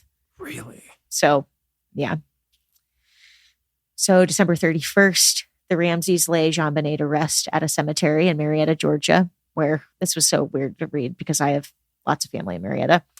I read something really fascinating. And it's honestly, I'm going to derail us just a little bit, but I think it's interesting to observe and examine. Straight from their own book that the Ramseys wrote called The Death of Innocence they wrote it in 2000. They wrote a book? They wrote a book. We'll hit up the year 2000 in a little bit. They had quite the year in 2000. But in their book, they make reference to their account of a falling out they ended up happening with Priscilla and Fleet White, the family that was there the day searching for JonBenet. Huh. The Ramseys' friends in Atlanta that they had offered to house any families that were going to be flying in from Colorado for the funeral. And so the Whites were going to stay with the Ramseys' closest friends in Atlanta. They were the Westmorelands. And shortly after their arrival, Priscilla White got into an altercation, apparently, with Kimberly Westmoreland and decided to leave and check into a hotel. So perhaps tensions were just like really high. They were coming off of this super emotionally stressful time, traumatic. Mm-hmm. But I just thought that was so shocking to think that like the people that had been there with you through like that day, that all of a sudden they start having a falling out with your family friends on the, right after your daughter's funeral. It struck me. The Westmoreland family ended up hosting a sort of brunch following JonBenet's funeral. And this further exacerbated the Whites' feelings about the Westmorelands and the whole funeral affair. They noted that the, quote, opulence of the get-together bothered them immensely. And like I was kind of saying to you, I just think that the deterioration of that friendship, one that was bonded by what so many would consider one of the most traumatic things that friends could ever go through together, is so striking to me. I mean, it definitely colors the tension and like what was at stake for the Whites, because they were there the day of this whole investigation on the 26th and the discovery of the body. So I'm sure that they were like realizing in real time that they were potentially going to be looked at, or any number of things. They were very close to the case. But from what I researched, many believe that the Whites became frustrated with the Ramseys because just days after the initial investigation, the Ramseys lawyered up and they were fairly uncooperative with the Boulder police. And so there was also speculation that the Whites themselves were maybe coming to terms with the feeling that something wasn't quite right about that day, December 26th. I'm sure they replayed the day countless times in their heads. And this is really creepers. This is purely speculatory, but I don't know. I just think there's something worthwhile bringing up about that. What do you think? I don't think you're the only one who feels that way, because now that you're referencing it, I'm kind of thinking more and more about, again, I'm a one-man like promo machine for this damn movie, but like I think they detailed that as well, like the immediate suspicion and like kind of growing distrust of the neighbors and like family friends who were on the scene day of, and like they were kind of like accidentally catching the Ramseys in like maybe what seemed like a lie or like some information that just didn't make sense. And they were like, well, didn't you just say that she was here at like this time, but you found this at 5 a.m., right? Like they were like confirming things, and they really depicted that really well in the movie. So it's coming back to me now. I think there could be something there. Yeah. And just like the idea that they were so uncooperative with police, I think must have been so frustrating, because you're there to support your friends, and then you're also going to be a part of this whole mess. So if they're showing that they're not going to cooperate, it's like you are the company you keep. You know what I mean? I think the Whites were kind of like, oh shoot, like if they're not going to cooperate, this is not going to look good for us. And like, why aren't they cooperating? And now we gotta kind of show that we would be cooperative, and we're not associating with them anymore. Like nervous by association, I was going to say. Yes. That's like growing tension. Well, it may not even just be that like, they're seeing all of this unfold in real time, like with the Ramseys and in the inner circle, but there's probably a lot of media coverage going on at this point that's pointing a lot of fingers and making a lot of, speculation, accusations. So I can see how the narrative could certainly be twisted by what they're watching on television every single day, while they're literally living this with the Ramseys and like going to the kid's funeral. That's crazy. Yeah. Just that whole day of the 31st must have been like, I cannot imagine what that would have been like to. Was she exhumed? Sorry. I don't think she's been exhumed. Never? You know, it's weird. I feel like I almost didn't do a ton of research on the burial and whatever, because the one thing I do know is that she was buried in one of her pageant gowns, which that always just really freaked me out. And maybe I subconsciously didn't go down that road to learn more. Feels dark. That feels dark. Yeah. Just, I don't know. It adds to the weird, I don't know, the morbid glimmer of it. I don't know what the right word is for that. Yeah. It feels like it's glamorizing. Is morbidity a word? Probably not. I think it should be. Morbidity. It is. Morbidity. Morbidity. The after show of CreepTime. But you know what I mean, That's though? going to be one of those words that you say it enough that it doesn't sound real. Morbidity. It doesn't sound real, but I have a thing where like I say words sometimes and I question constantly. I'm like, that's not a real word. And then I always look it up and it always is. So like somehow it seeped in. That's because you're a little smarty. Oh my God. It's these Hanuns. It's unlocking the other 90% of my brain that I don't use. Okay. All right. So I'm going to continue us with the events of 1997, which is going to be the year of like the intense investigation surrounding the Ramseys and the media frenzy that would capture the nation. So January 1st, the day after the funeral, Patsy and John Ramsey gave a 45-minute interview to CNN. This interview was, in my opinion, this is just my opinion, bizarre.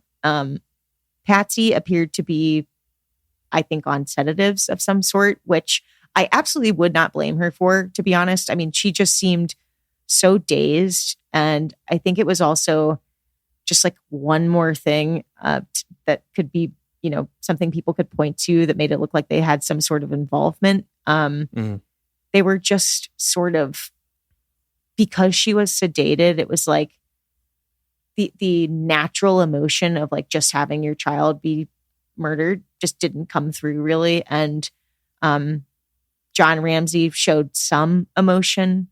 Honestly, like some of the most emotion I saw in all the interviews I watched from him. He's a pretty stoic guy. I also just want to give a little bit of a background on the two of them, because I know I sort of did earlier, but I haven't yet. And you know, I love a backstory. I think it really helps paint a picture. So Patsy was also a bona fide pageant queen, and she definitely had this sort of like stage mom vibe, vicariously living through her daughter, some might say.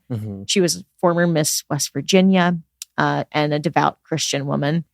John Ramsey, like I said, was very successful businessman, former Navy man, and very stoic, kind of like unmoved is the word I would just say about him, whether that's negative or positive. He's just kind of, it's very matter of fact in most of the interviews that I watched of him. Yeah. Well, I also didn't know that he had already lost a daughter previously.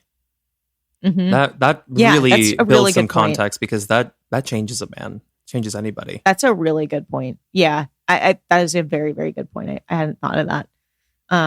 Yeah, so he's experienced this kind of trauma before. Certainly not in this like horrific of circumstances, but yes. Patsy, on the other hand, was like very social. She seemed to care about her appearances, both literally and figuratively.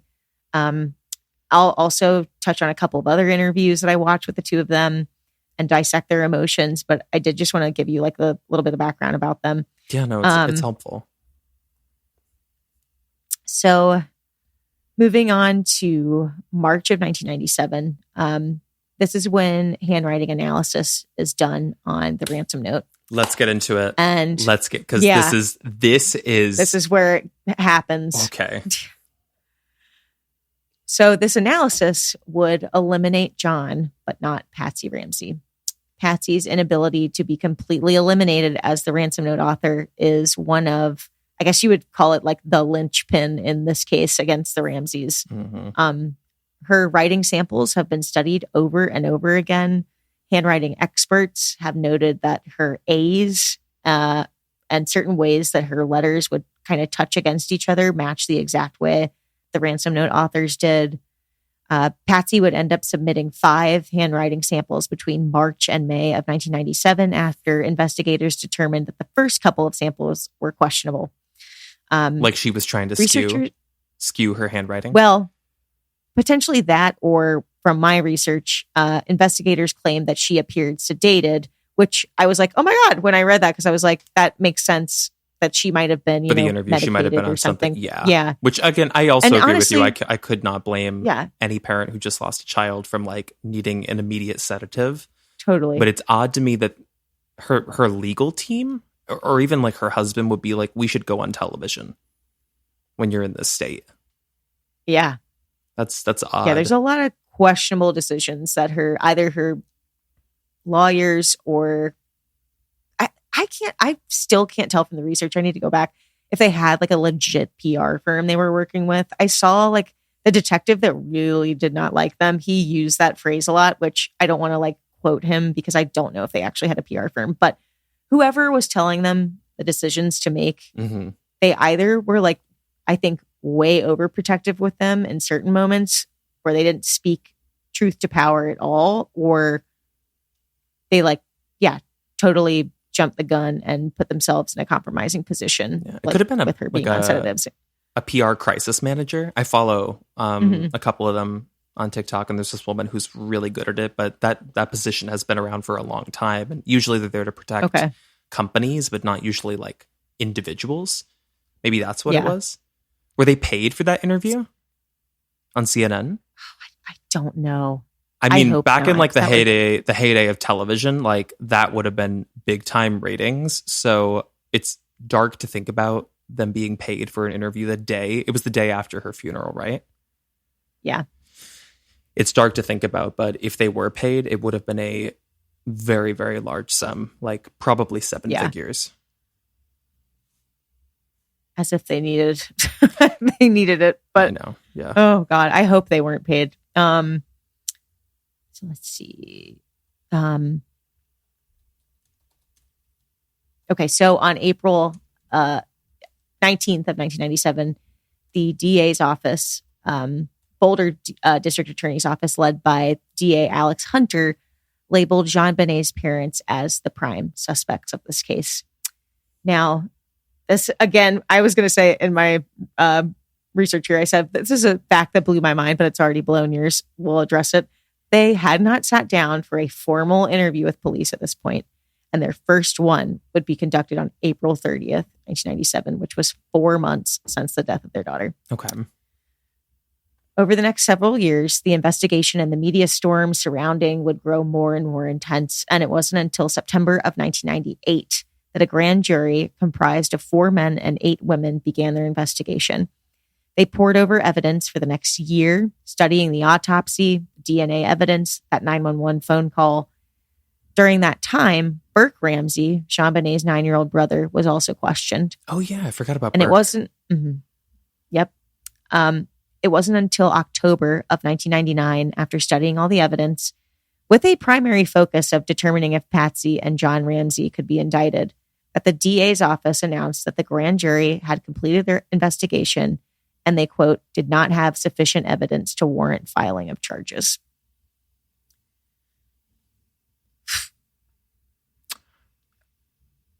So there we go. Speechless is... Speechless. I'll tell you what really left me speechless. They released those papers, some of the indictment papers, I think like around the time of the 20th anniversary. And just looking at them and reading the like claim, and then, the DA has to either sign off and say, this is legit, it's going to go to trial, or I think it's called a no bill or something. It's got a weird phrase, but or sign that and say it's not capable of going to trial. There's not enough evidence. It's just chilling to look at those. Like, I was just like, oh my God, I can't believe. Everything about this case, everything it touches just feels infamous. I did look up while you were like reading for a second. I was like, were they paid for that interview? It sounds like they weren't paid, but it sounds like part of the reason they did the interview was since it was still unsolved and still is unsolved, they were offering a reward. So this was like they did. Yeah, it was a PR thing. It looks like where they were offering $50,000 for anybody who had a tip that could lead to like something in the case. So that makes a little more sense, maybe. Okay. But when they did do their interview with Dr. Phil, it looks like they were paid. I was going to say, I bet you they were paid a lot in the year 2000. Let me just tell you that. Was this the year they capitalized on all of it? I'm unfortunate. I'm sad to say that, but I mean, I think that's undeniable that they had a year of kind of, like countless interviews, their book coming out, whether or not that points to, guilt or innocence. I mean, they definitely were. No, I mean, they were not hush hush about the There are case. Plenty of parents who suffer the loss of a child who have written books, and it's not necessarily sensationalism. A lot of it comes from like trying to help other people who have also suffered the loss of a child. Right. So I don't think that's the issue. But I'm also thinking about it from the perspective of like, what is this, like 4 years after? When was it? 94 or 96? 96? 96. Yeah. So 4 years after, in 2000. It's very possible it's that still pretty fresh. It's pretty fresh, but I can imagine that people probably did not want to associate with the Ramseys because they're such a divisive family. So I can imagine John's business probably wasn't doing too well. And it sounds like Pat didn't work, I'm assuming. Or did she work? I don't think she worked. I don't think she did either. So if that's the case, I can certainly see why they would have been in a tough spot where they might have needed to sell a book, which is very dark and insidious to think about. But I'm thinking about it realistically from their perspective. I think they also said in one of the interviews I watched that they wrote the book, I think, to spread, the facts of the case and the word about the case in the hopes that if their killer was still among us, that, it would help people potentially find him. Yeah, that sounds like the PR crisis manager putting out a statement. Exactly. Yeah. Exactly. I know the game. You can't fool me, people. Oh, my Lord. Okay, let me see where I was. Yeah, sorry. I just keep ripping you off this track. My bad. No, please. Please. I want to not talk too much because I can give you a ton of, research and stuff. But I think where the magic is when you and I can actually like talk about this stuff and be like, did you think that? Like, am I crazy to think that was interesting? Well, that's the amazing thing about this case is like this case specifically, you could study it. Like you've said this before for Zodiac too. You could spend your lifetime studying this case. And I feel like at the end of it, you're still never going to feel like you have a concrete answer here, which is what's insidious about it. That's what makes it feel gross. Yeah. Yeah.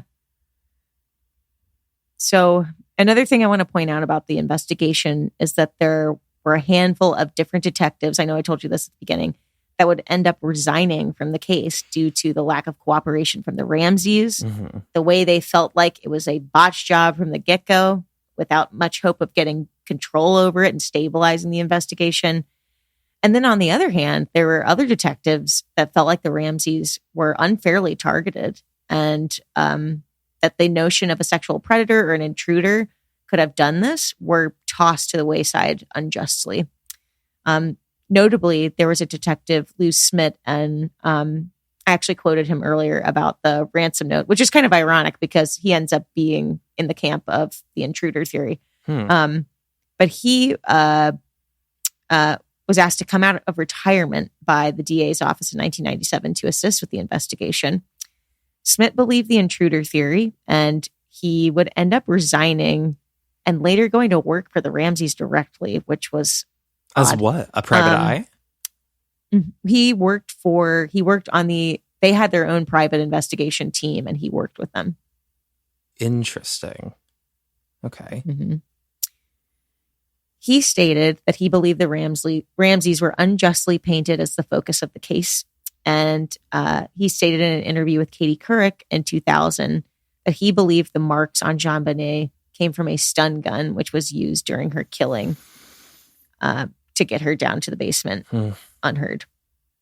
I mean, that's compelling. Like I can see it. Yeah. Yeah. That interview, Creepers, let me tell you, the interviews from the year 2000 if you're looking for something to do after you listen to this case, if we haven't satisfied or scratched the itch, those interviews, go watch them. I list them here pretty much for you, but this is the next one. In 2000 interview with Larry King. I watched this 3 times because it's that compelling. Detective Steve Thomas went toe to toe with the Ramseys on live television, claiming that he believes without a shadow of a doubt that Patsy Ramsey flew into a fit of rage and killed JonBenet over bedwetting. Now, the interview is fascinating. It really pulled me in so many different directions while I was watching it. And like I was saying, the year 2000 was a big one for the Ramseys. They published their book, The Death of Innocence. They went on and had interviews with Larry King, Barbara Walters, 9 News Colorado, all within that year. And I watched all of them. So it's really, if you're looking to learn more about this, I would highly recommend watching those interviews because I don't think there's anything more credible than the actual words that are coming out of the Ramseys' mouths. If you're somebody that's like still grappling with what you think about them or their credibility. Have you ever seen any of those interviews? I don't think so, unless I've seen snippets of them. I've definitely seen the one that happened immediately after the funeral, and I agree, Patsy does seem kind of vacant, so I can certainly understand the sedative theory. I've never seen this Larry King one where they're like getting accused on live television. It's crazy. Wild. That's crazy. It's absolutely nuts. They're sitting there with, so at that time, that is some Nancy Grace stuff right there, because that's the stuff that Nancy pulls. Actually, Patsy said in the interview, she was like, if this is going to become a Jerry Springer thing, I'm not going to do it. Like, I remember her saying that in the interview because it's literally the detective that always thought that they did it. He wrote a book that year that was like JonBenet's murder and like very clearly painted the picture that they were killed by. He literally says to Patsy on live television, she says to him, I want you to look me like straight in my eyes and tell me what you think happened. And he said, oh, I'll tell you. I think you're good for it.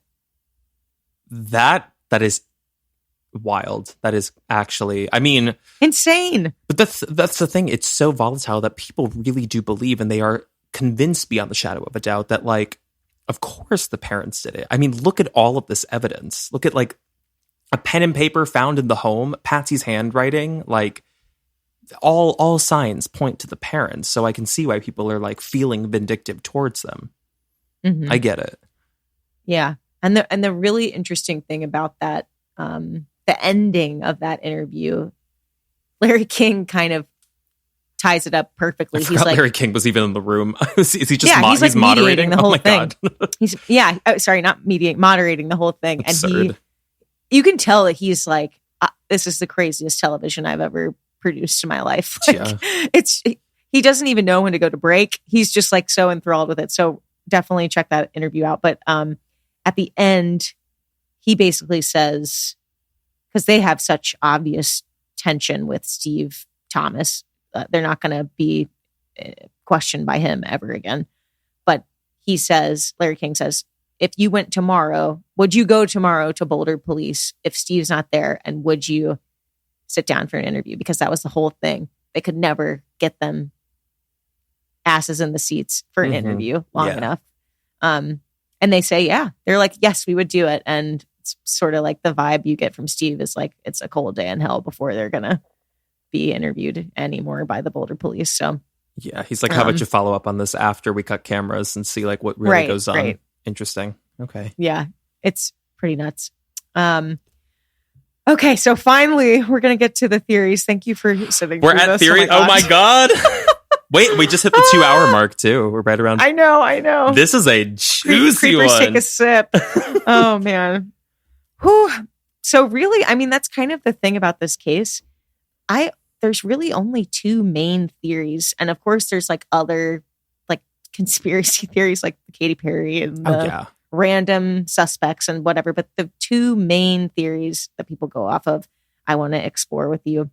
It's either that the murder was, of course, done by the Ramseys themselves, or an intruder had broken into the home and committed this horrible crime. And when we say the Ramseys, we're not just saying the parents. We're also including the brother Burke as well. I'm going to break it down because I think that they have all been pointed at and they are all been suspicious.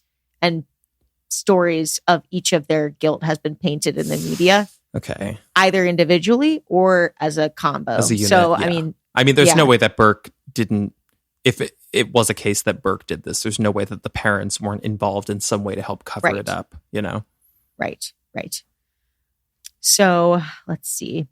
I really want to focus on motive here because I think that's what makes it so unsettling. Mm-hmm. It's, I think, easy to construct a motive for a potential, intruder or a pedophile or, criminal. I think it's harder to sit with trying to create and craft the motive from the child's own father, mother, and brother. So let's first take a look. Okay. I kind of feel the opposite. So let me play devil's advocate here. All right. Okay. I'm excited. Well, it makes sense that it would be that just statistically, like scientifically, if a child dies, the probability of it being someone in the family is much higher than it being just like a random act. That's true. I know you have discussed that with me too. That is true. So I see if that's where you're thinking, like purely from a just data perspective, it's much more likely that it would be the family. But we are a math-driven podcast, so we are. We have to stick to the stats. I think when I say it's harder for me to craft the motive, it's because they seem so picture perfect on the outside. Oh, but that's all the more reason. Listen, it's only because I've read this stuff to filth, but like that's all the more reason where I'm like, there's something insidious in the underbelly of every picturesque family. Right. I gotta write that down. No, that's so true. Yeah, I was gonna say that's a great insidious underbelly. Ooh, also the potential name of our Aftermath podcast, Insidious Underbelly. I was gonna say that's me trying to squeeze into my dress. I was like, honey, you wait until I'm in Vegas at a buffet. That's Insidious Underbelly. That's insidious. You're gonna see me at the slots at 4 a.m. with a turkey leg in my left hand. It's gonna be foul. Oh, creepers! Oh my god, the seriousness. I tried really hard. Well, you did. Are you kidding? You did amazing. We have to take breaks where we can release because it's so heavy. It's so heavy. I know. Insidious Underbelly is going to really stick with me though for days. That's going to send me. That's so funny. I'm sorry. 207. Thank you. That was amazing. It actually came out of my mouth and I was thinking as I said it out loud, you can't do that. It just happened. But you called out the time, so it's perfect. I did. It's earned. It's warranted. Oh, okay. Let's get into these theories, baby. So I'm ready. Here we go. So let's look at John Ramsey first. So many believe that the night of December 26th could have been the result of a perverted sexual act by John Ramsey gone wrong. His unsettling nature that was kind of described by Linda Arndt and the compromising of the crime scene on the morning of December 26th has been the source of scrutiny by those that have kind of pointed their fingers at John. If you recall, that investigator that arrived the morning, she had stated, actually, I don't think I included this earlier, but she stated that he was, quote, cordial. And then in that interview, the interviewer presses her and she goes, distraught, kind, traumatized, and she just looks at her and goes, cordial. That's the only word she can use to describe him. Okay. I mean, I guess I'm kind of thinking that is synonymous with what you said before. Would you say stoic or unmoved? I think you said. I said stoic or unmoved. Yeah, just kind of neutral. He is very, neutral. That's very Southern dad in my mind. Yes. So the only other part of So I didn't really, the cordial thing didn't really bother me. It was more that Linda later said that when he brought the body up, they were both super close. Their faces were very close, over JonBenet. And she said that she, quote, shared a nonverbal exchange with him over the body. What? So I think what's to be inferred by that is that it was a moment of, I know you did it. And looking in his eyes and taking in the fact that she knew that he did it is what I inferred from her comment. This is fascinating. Oh my God. Mm-hmm. I feel like I'm astral projecting. I feel like I'm seeing it through her eyes, which is nuts. I know. That's just a testament to your storytelling, though. Oh, well, you should watch that interview too, because her eyes are, speaking of eyes, huge. Like, and as she describes it, it's like so she's reliving intense. it. She's thinking about it. Yeah. Reliving it. Yeah. However, touch DNA analysis would later rule out John Ramsey as the potential killer. And I do have to say that I remember for a long time thinking it was him. As I watched these interviews, it became more and more clear to me that if out of either one of them, John was the more believable and Patsy seemed more disingenuous. Just going to say that John seemed way more believable to me as I was watching the interviews. And I kind of came to the theory that I didn't think that he had an involvement, or it wasn't like him that initiated the killing, if that makes sense. Like he could have been involved some other way, but I didn't feel like he did this to his daughter. Gotcha. It's so interesting thinking about the way people perceive parents that are like experiencing grief when they're depicted on television and in interviews, because everybody has an expectation of what they want to see, what they expect to see from parents who are grieving or in shock. And I can see where the critique comes from for Patsy of being distant or aloof, or, you know, whatever word you want to use for her. But I also, it's weird to say, but I have this gnawing in the back of my head where I'm like, Patsy is a former like pageant girl, like has a former like performer, I guess you could say.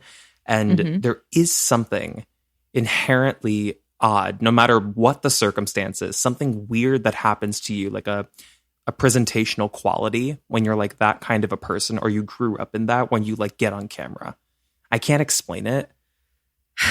Do you know what I mean? I fully agree with you. Yeah. No matter what, I mean, you could be talking about the most horrific thing, but there's something that changes in your brain. And I really think it's developed in childhood when you're like growing up as a kid in theater or pageants, you know what I mean? So I kept thinking about that for Patsy, like why she might seem performative or like presentational, you know, or have like is decorum the right word? Like a elevated decorum. For sure. Yeah. I think also she cares very much about like, you know, how she presents just in every way. That's what I keep so that's thinking in about. the back of her mind as she's talking. Second nature in a weird way, like may not even be cognizant of it. Yes. So, well, let's talk about Patsy. So I was like, with that said, let's nail her. Let's talk about Patsy. Let's nail Patsy. Yeah. Oh, Lord. Okay. So Patsy's suspicion has always felt the most damning to me. Perhaps it's the stage mom, pageantry element, and the perceived living vicariously through her daughter. But there is real vitriol around Patsy and the motives she might have had in JonBenet's death. Many have speculated, notoriously, Steve Thomas, the detective I was just referencing, that Patsy had killed JonBenet after becoming enraged with her due to a bedwetting episode. He believed she was emotionally heightened. Patsy was emotionally heightened due to her 40th birthday approaching, the busy holiday season, exhausting Christmas Day, and what he believed an argument with JonBenet over a bedwetting incident. The result was a, quote, explosive encounter in the child's bathroom that resulted in a mortal head wound. Mr. Thomas and others speculated that Mrs. Ramsey panicked after her daughter fell unconscious, which led her to write that ransom note suggesting that JonBenet had been kidnapped, after which he said she, quote, faced a major problem of what to do with the body. Thomas and others speculated that on the way to placing her in that remote room of the basement, that Patsy realized JonBenet was still alive.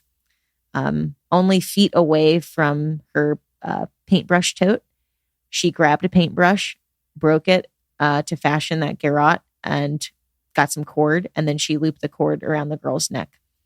To make it look like a kidnapping, he said that she tied the girl's wrists and then put tape over her mouth. What do you make of that? Something is going on with me where I'm like, everything you're something is going on with you. I love it. Everything you're describing, I can't explain it. I just feel like I'm there. I don't know. I feel like I can just see it playing out in real time. It's the weirdest experience that I'm having right now, but I can totally see that. Was the tape and the cords that were around her hand, those were also found in the basement? Like it was like improvisation? They just were... Oh, I should know this. I actually, well, baby, I don't know if you if they don't, were. we've got the power of Google, honey. Oh my God. Look up on the interwebs. Okay. Here, you saw, I'll look it up. I feel like it would be in the house because like they had, first of all, that basement had also give me that basement. I was going to say, I was like, I wonder how long it's going to take. I know. It had so much stuff in it, like so many tools, the paintbrushes, just like it kind of seems like a supply closet. I can't imagine. That's what I was imagining. Yeah. There was like a hobby room. Like I can't imagine that they didn't have just like a ton of like stuff lying around down there. But let's see. The tape ends. It doesn't mention whether the duct tape was found from the basement, but it just says there's something strange about like the ripping of the tape or something. But I'd have to look more into that. Okay. Odd. Huh. We'll get back to you guys about that one.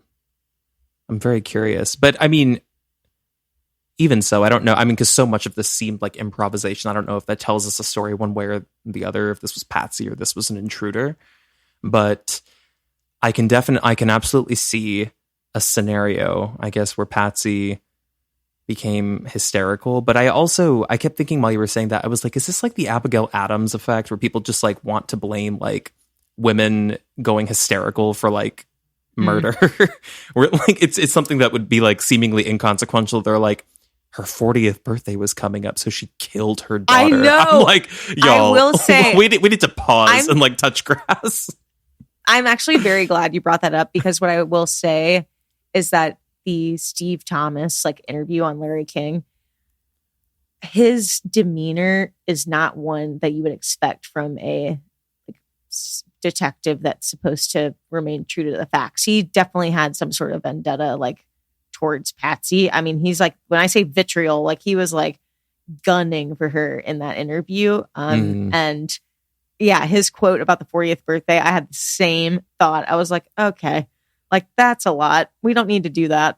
I mean, it's just like the difference of motives when they talk about like the father versus like the mother. I'm like, it just seems kind of absurd to think that this woman had such a thin grip on reality that her 40th birthday and Christmas drove her to murder. I mean, I know that we've had cases where there have been all kinds of people who have gone ballistic and done crazy things for very like small reasons, but that seemed a little like wild to me. I think the thing that drives it is that people are trying to rationalize how so much of this points back to Patsy, specifically that ransom note, because that ransom note to me will always be the oddest detail of this case. You can't refute it. I've seen those handwriting samples. I know. And they've been studied and studied and studied. And like handwriting experts years and years later have said there are just two. I think the one I was looking at was from like a 2020 interview in 2016. And the woman had compared, she said there were, okay, don't quote me, but it was over either 100 or over 200 similarities between the two. Like literally down to the amount of space between like some of the letters was like pretty much exactly the same. You know, it's just remember stuff that. Yeah, I read an article about it and it was talking about, I forget which letter it was, but it was I think the way she wrote her E's or like something like that. And it was like statistically based on like people who analyze handwriting, they were like, it's very rare that people write E's like this. Like it's only a very small, like select group of people. So the chances of this intruder and Patsy both being people who write their E's in this way was like astronomical. Like they were like, it would be so rare. Yeah. There, I think it was actually a G, maybe. It was something that looked... It was probably something like that, I think it was a G, where it almost kind of looked like a Q. Like the way that she wrote it was the same way that the ransom note author wrote it. Fishy. But do you really think she acted alone in that? It sounds like, from that theory you just pitched, it sounds like she acted solo in that, like all the way through the staging of the body. Even the potential sexual trauma, what's the tie-in there? Well, I mean, I think that could have been kill her and then do something horrific to make it look like somebody. Yeah. Which is just, I mean, that's so freaking dark. Like, not off the table, but dark. Yeah. I think the thing that's really dark about that, but I'm like kind of tracks, is the wiping of the evidence. That like, that always was odd to me, because I feel like if you're a pedophile and you've done something like sexual, I don't know, I just feel like you don't clean up after yourself. I know that sounds so grotesque, but like the wiping to me almost felt like it could have been a moment of, oh my God, I cannot believe what I've done here. I cannot leave, this baby in this kind of like state. I know that sounds so weird, but no. I'm tracking. I almost wondered if it was like fingerprints. Trying to remove fingerprints was what I was thinking. And it also made me start to think, I was like, I wonder if the same, I don't know if they ever found out like what was used to wipe, but like if that same residue from the wipe was also found on other objects in the room, specifically whatever was used to strangle her, to try to remove fingerprints, because that's where my mind is going. Yeah, I don't know. Well, if I was on the case, that's what I would look for. I know. They should have hired me back then when I was 2. They should. Can you imagine? We would have been all over this. I will say, I think if Patsy did it, that I think I don't see a world where like she was able to pull it off all alone. Like, I think that her husband would have had to be an accomplice of some sort. Yeah, I don't think it was a case where maybe like he didn't know at some point. I think maybe he might have discovered her in the setup. But people do really crazy when they like do something horrible, even if it's by accident, and then they cross a threshold, where they're like, I have to cover it up, and they've gone too far to the point where they're like, I can't go back almost. They start doing crazy things. I read about this really dark case. This is very, very dark, so I'll warn everybody. But I think it was a father who had like snapped and he killed his daughter. She was pretty young, like 4, and the mother was not home. And something shifted, like broke in his brain, where he was trying to cover it up, but was not thinking logically. He tried to flush her down the toilet, which you can't flush a human child down a toilet. That's something that like only a person who's disconnected from reality would think. But that was his logic. He was like, I know, to hide the body, I'll flush her.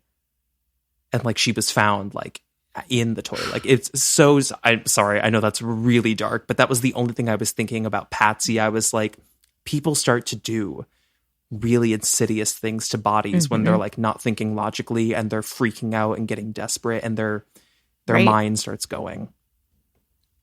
I think that the garrote thing also is always just, that is so crazy to me. That like who would know that? Is that a Boy Scout thing, or is that like, I don't know. I mean, it's from what I asked a couple people, like, what is that? And the context they had, it's like a weapon, and like I've seen it in video games or in movies or whatever.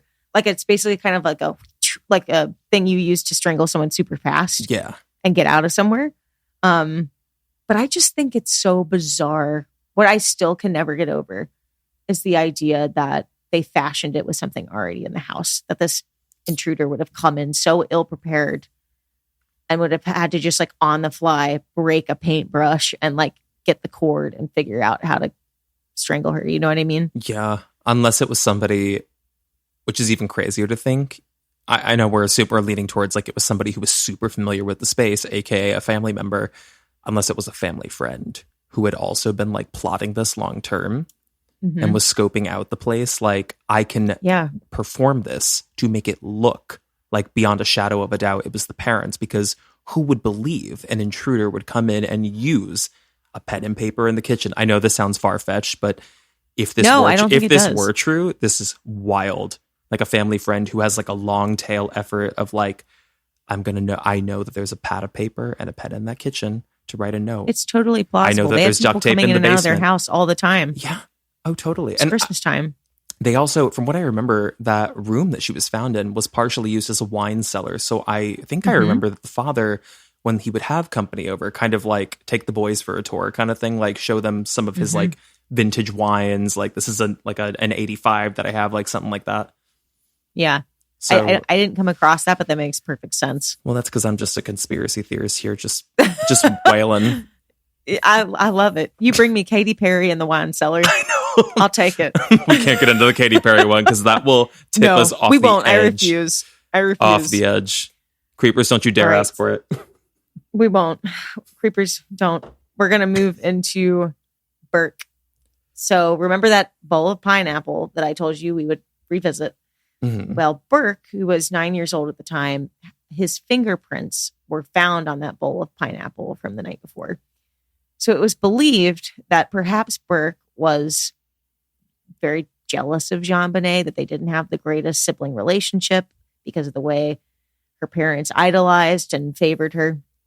The theory was that Burke and JonBenet had a late night snack after arriving home from the party, and that there was some sort of altercation that caused Burke to deliver a fatal blow to JonBenet's head. Perhaps there was a flashlight that was found on the same kitchen counter. Yes, by the pineapple. I forgot about that.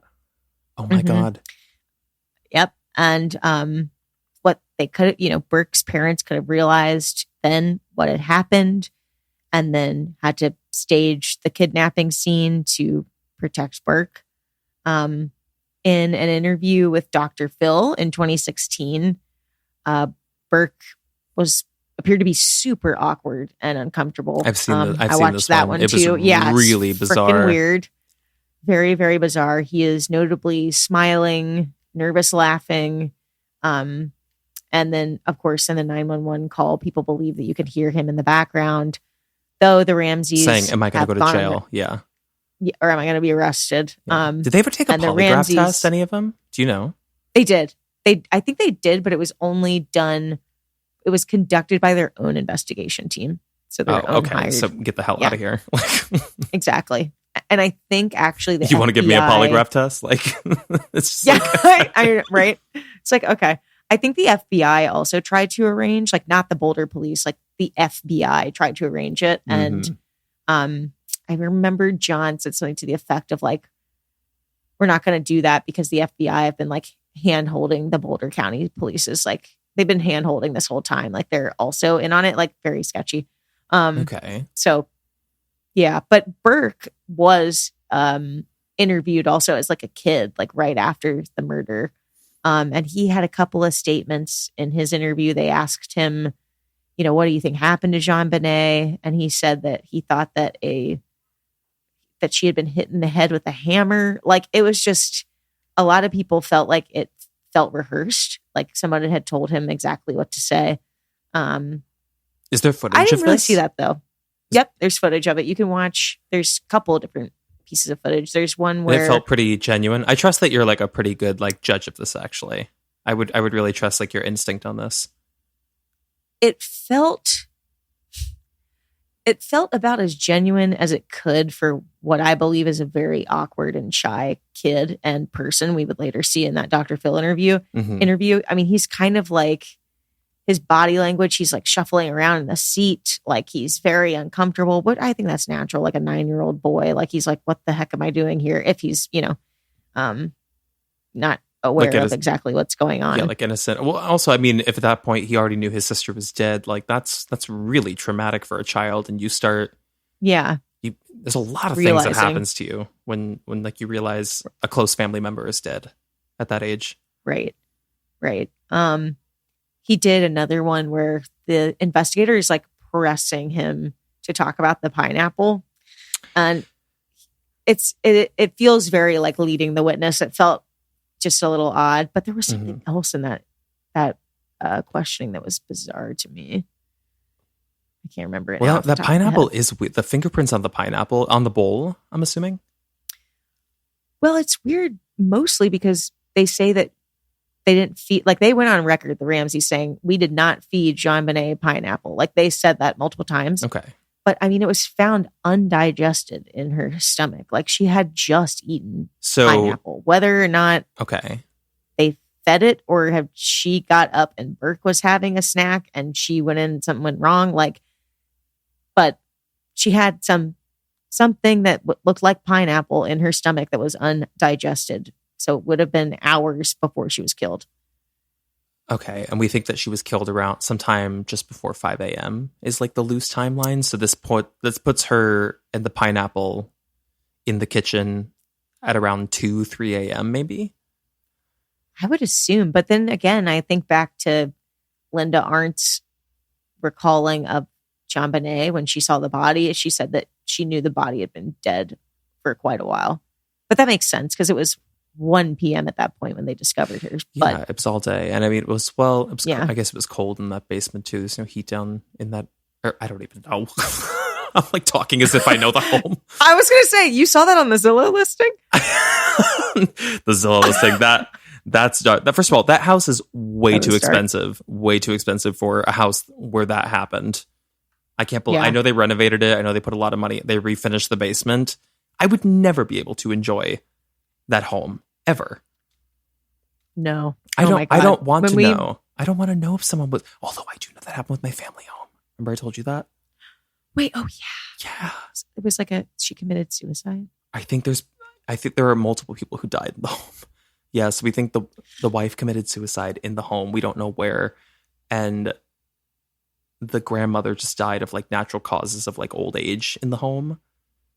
But we've never. Oh my God. We've never had any like not even once have we had like an inkling of like we feel something in here, you know. And the son was like badly burned when he was a little boy in that home too. Like the house caught fire and he survived. They got him out, but he was severely burned.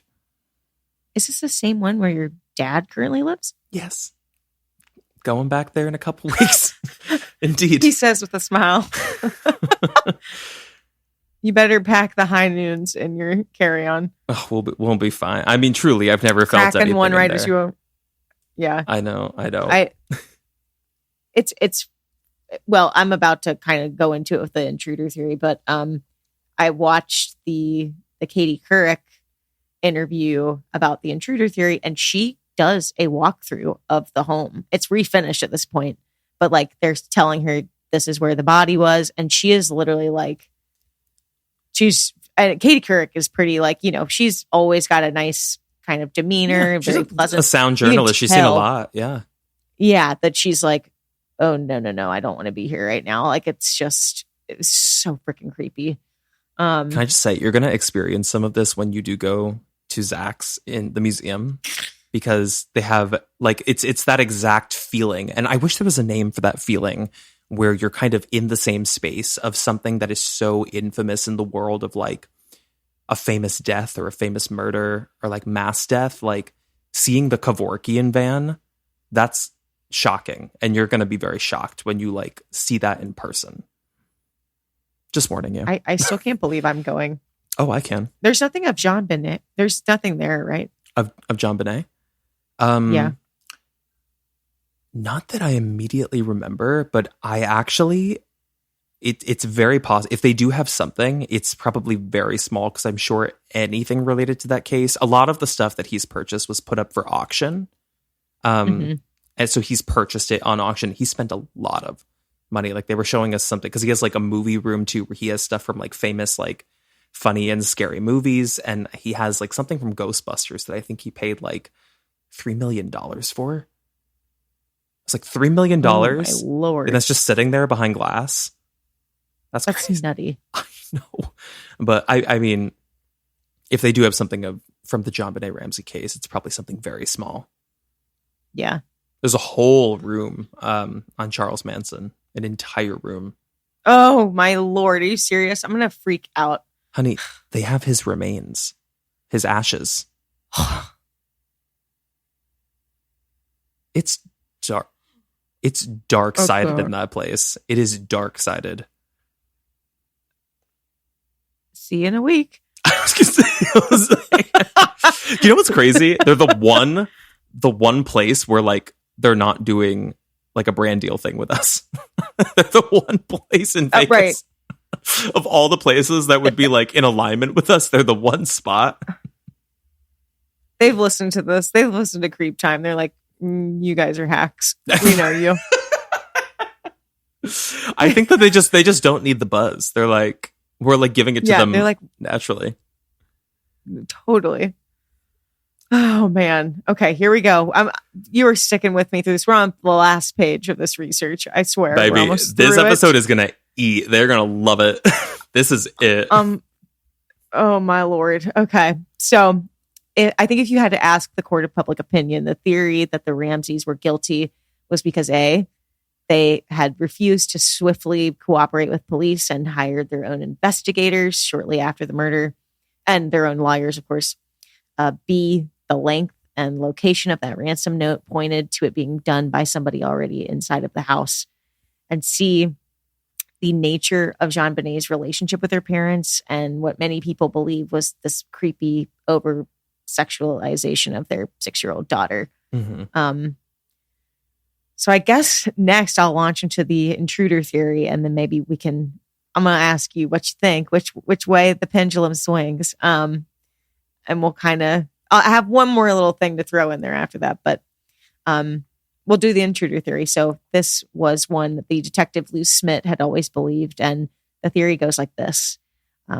This beautiful little girl who was highly publicized in pageants and in performances around town was sort of the perfect victim for a sexual predator. That Christmas, the Ramseys had hosted 3 parties in their home. John was a high-profile businessman. Patsy was a woman about town.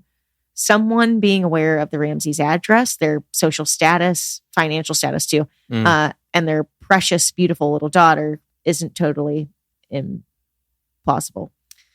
The intruder could have been stalking the home for months, weeks, watching the Ramsey home. Like you said, could have been somebody that was closer to them than even just that. So when they left for Christmas dinner that evening, the killer entered the basement through a broken window, which at the time of the investigation was ruled out as a possibility because it was so small. I don't know if you remember this from the movie, but there is... I do. Okay. That movie that really missed window. nothing. I don't know who the dramaturg was, but they didn't miss a detail. Oh, well, it was made by... Oh! That's the big... The big reveal? The big reveal here. Yeah, so there's that little window, which, sorry that I didn't mention that earlier, but yeah, when I knew it was coming. I was like, you're going to discovered- mention that with the intruder for sure. Yeah, there was evidence that there was a broken window, and if you creepers can imagine, their basement, this broken window was like under, you could see it if you were like standing outside, but it's like kind of under the main level, like, I can't describe it. It's like under the main level foundation. Oh, I've seen it. Yeah. Sort of, like, oh, no. I remember what it looked like. And it was, it definitely looked too small for a person to get through. Super small. Not impossible, I would say, but it looked very small. Forgive me if I'm misremembering this. Were there footprints found on the outside or no? So there was this whole thing about, and I actually didn't include it because I feel like it's kind of a mislead, but this whole thing about footprints in the snow. There actually was one print though that was like a high-tech boot or something that wasn't one that like John or Patsy would have owned. And I can't remember if it was outside of the home or in the home. I almost want to say it was in the home. That's interesting. Don't quote me. But there was also something about, there were like a million and people who like walked through that home. So like, how can we trust any of the footprints? Right. But there was something about footprints being in the snow outside. Yeah, that's what I remember. And but it was, the snow had been melted for like days and days and days. So like looking for a footprint in the snow was sort of a mislead. They couldn't really, that was circumstantial. Whatever they were going to find, there was no way to like prove that it could have been something that would have shown the tracks of somebody breaking into the home. So unfortunate. Should have checked it day one. I know. Later on, though, Lou Smith, in a documentary on JonBenet, climbed through that window. So he proved that a grown man could get through that window and kind of reopened that it's a plausible theory. In his mind, he thought that the killer would then have had hours enough to write that ransom note, come up with a plan to take JonBenet from her bed in the middle of the night, potentially with that like stun gun if he brought it. So that when they arrived home that evening, the killer took JonBenet to the basement, committed this heinous sexual act, then struck the child with either that flashlight or some other blunt object, and had time to fashion that garrote with the paintbrush from the tray in the basement to finally kill JonBenet off. He kind of pointed to like the scratches on her back and stuff would have proven that there was like a sign of struggle. Mm-hmm. So the sexual act could have been being committed, and then she's struggling and then decides to do the final strangulation. Mm-hmm. Some have even speculated that parts of that paintbrush handle were actually broken off by the intruder. There were 3 parts basically when it broke. So there was the part that was fashioned to the cord to make the garrote. Then there was another part of the paintbrush that was found. And then Lou Smith and people that follow the intruder theory believe that the killer would have taken that 3rd piece for themselves as a souvenir. So if they find that, that's going to be the smoking gun. That would be huge. And it's not just like your run-of-the-mill paintbrush. Like there was apparently gold lettering on it, and it said like something either like manufactured in Korea or like Korea paintbrush. Like there was something on it. So it wasn't just like a piece of wood. Like there was something special about it. Others that believe the intruder theory have argued that, and this gets a little confusing, so go with me, but that John Ramsey's contamination of the crime scene, if it was in fact staged by him, it wouldn't make any sense, because like why would he then go, if he had staged it himself, then go and like contaminate and like unstage it? So it kind of supports. Does that make sense? Yeah. Well, unless like that was impulsive, and he's like, his mind is stirring all of a sudden, like, oh my God, what did I just do? Like, that's never going to hold up. They're never going to believe in that crime scene. Exactly. My best bet is to like, she gives me the window, like, just search the house again. Because that's a very clear decision. If he knew she was down there, to be like, I'm going to fake a discovery right now. Exactly. And I'm going to contaminate it. Yeah, yeah. Disrupt the entire scene, throw a blanket over her. I don't even know if the blanket thing was something he was aware of, that would further contaminate. But yeah, I also was thinking, tell me how you feel about this, because now that I'm like playing with the idea of an intruder theory, is it possible that she was taken down to the basement, these horrible things were done to her in like the quiet of that room, she's dead, and then only after the fact, well, I guess this doesn't really make sense for motive, because it would just be like sadistic torture for the parents, but I'm like, do they then go upstairs and like look for something in an like improvisational way where they're like, oh, there's a pad and paper here, let's do something terrible and write a ransom note for a girl that's already dead? Right. Like, what is the motive there? Yeah, that's been the source of a lot of speculation too. Like, when did they really intend to ever kill JonBenet? Like, did they intend to actually kidnap her? Because when they looked at the scene with the broken window, there was like a Samsonite, like really sturdy Samsonite luggage piece under the window.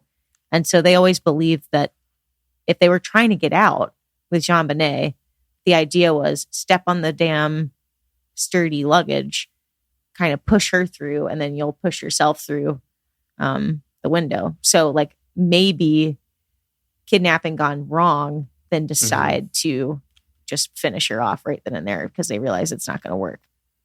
I'm also thinking, oh, this is so dark. Maybe that's the plan. Like ransom, like go upstairs, stun JonBenet at like in the kitchen while she's eating this pineapple. I mean, that's also incredibly like opportunistic and like timely. Yeah. But let's just say it happens somehow. Maybe they're watching through the windows because they're like just stalking and like plotting. Yeah. And like they just see a window of opportunity. Go inside, stun her, and then think they're going to do like the ransom thing. There must have been somebody semi-close to the family for that $118,000. It's just too specific. Like it's either the Ramseys or it's somebody who worked very closely to the finance department of the Ram. Unless like John is just going around being like, I gave myself a $118,000 bonus and just telling people. It's just impossible for anybody to know. It's always the 118,000 to me is like, truly, if the Ramseys wrote it, the worst mistake they could have made, because it neither proves that it doesn't prove that it was a random thing. Like it just proves that somebody would have known them. It would have been close to them, or it implicates them. Yeah. It's only a handful of people who have that knowledge. Also, why wouldn't they just ask for why 118,000? If you knew that they were that wealthy, why not a random but more, general number like 200,000? Like why 118? It's just weird. Yeah.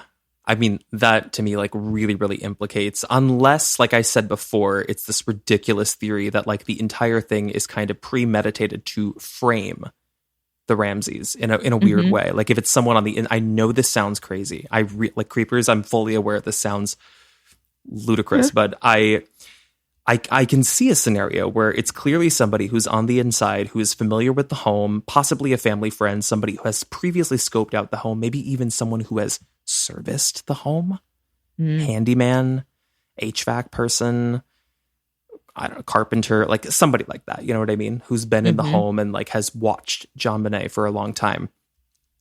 The 118,000 is so specific that it makes me think it's somebody who was clearly on the inner circle, but also somebody who had the intention to write 118,000 to make it look, because nobody would write that and think that no one's going to think like, this is going to narrow it back to me. They're going to think it's going to narrow it back to the person who received that bonus.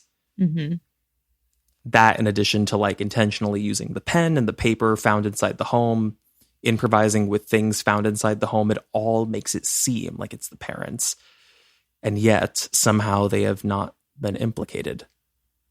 I think the theory that it was somebody that was in the home, either working there or whatever, it also just hit me when you were saying this, that thinking about this being the 90s, it's very plausible that they had financial documents lying around. His bonus check could have been in the house. Didn't even think about that. This is not in the day where your pay stub was on. There's no direct deposit. No, this was your bonus check was probably sitting right out there with all the other stuff from. Yeah. Oh, that feels like something. Yeah. Something's like hitting me in my gut with that I'm like, it's on the counter. Because that's where I put all my checks and financial papers. I just stick them on my kitchen counter. Yeah. Like, think about it. You get a bill, you come in, you put it down on the counter. Or like, even if it's not the actual bonus check, like a pay stub from that pay period that showed his bonus on it. Like, we're right in the pay period where he would have been receiving his bonus check. And like right when you just like open up the letter kind of thing, and like you just like don't do anything with it just yet. It's just sitting there like you're saying. Yeah, you're like, oh, I'm going to cash that once the holidays are over, like once after New Year's or something. Yeah. And like, was that letter, the pay stub, was that potentially sitting in a place where stationery would be? And maybe it could have really been just yes, right place, right time. You've got the opportunity to write it all down, and came in with the intention of sexual assault, saw an opportunity after she was stunned and unconscious to also extort them for money, for ransom. And that's why it seems so improvisational, because they're like, here's this check. Oh, wait, here's this pen and paper. Yeah. But also, I haven't even thought I was going to do this. Let me write a practice note real quick. No, that's bad. Let me throw that out. Let me write the real note. Writes the real note. But I'm still here to do what I came here to do, which is sexually assault her. Takes her downstairs. She wakes up from the stun, panic, hits her in the head. Has to finish the job by strangling her. Leaves through that window. Possibly even through the front door. Who the hell knows with how badly they botched this crime scene. But the question is like, all of that, I mean, I've never thought about it being a random person in that scenario. That is a crazy theory. I feel like we just uncovered, we probably didn't, but I feel like we just uncovered something. But if it really was just opportunistic like that, who is it? Who is the guy? Or it's random, but it's not so random after all. Like they were out and about town.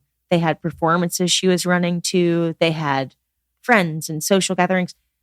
I bet they were so frantically, the holidays that they're running around doing all these things, office parties, Christmas parties, that like whoever this intruder was, if they, if that's a real thing, they could have been right under their nose and they just didn't realize it. I saw something online a while ago that talked about the possible connection to the pageants and possibly another parent from like a rival competitor, a rival child. Oh, wow. And I was like, that seems way too far. But some of these people who compete in pageants and put their children in pageants, especially if there's like animosity at like hotels between parents or like something doesn't go your way, because they like pay to be in these pageants. People do crazy and insidious things. Mm-hmm. Okay. There was something else about the suitcase. Okay. Yeah. So the Samsonite. Suitcase, yes. Okay. Yes.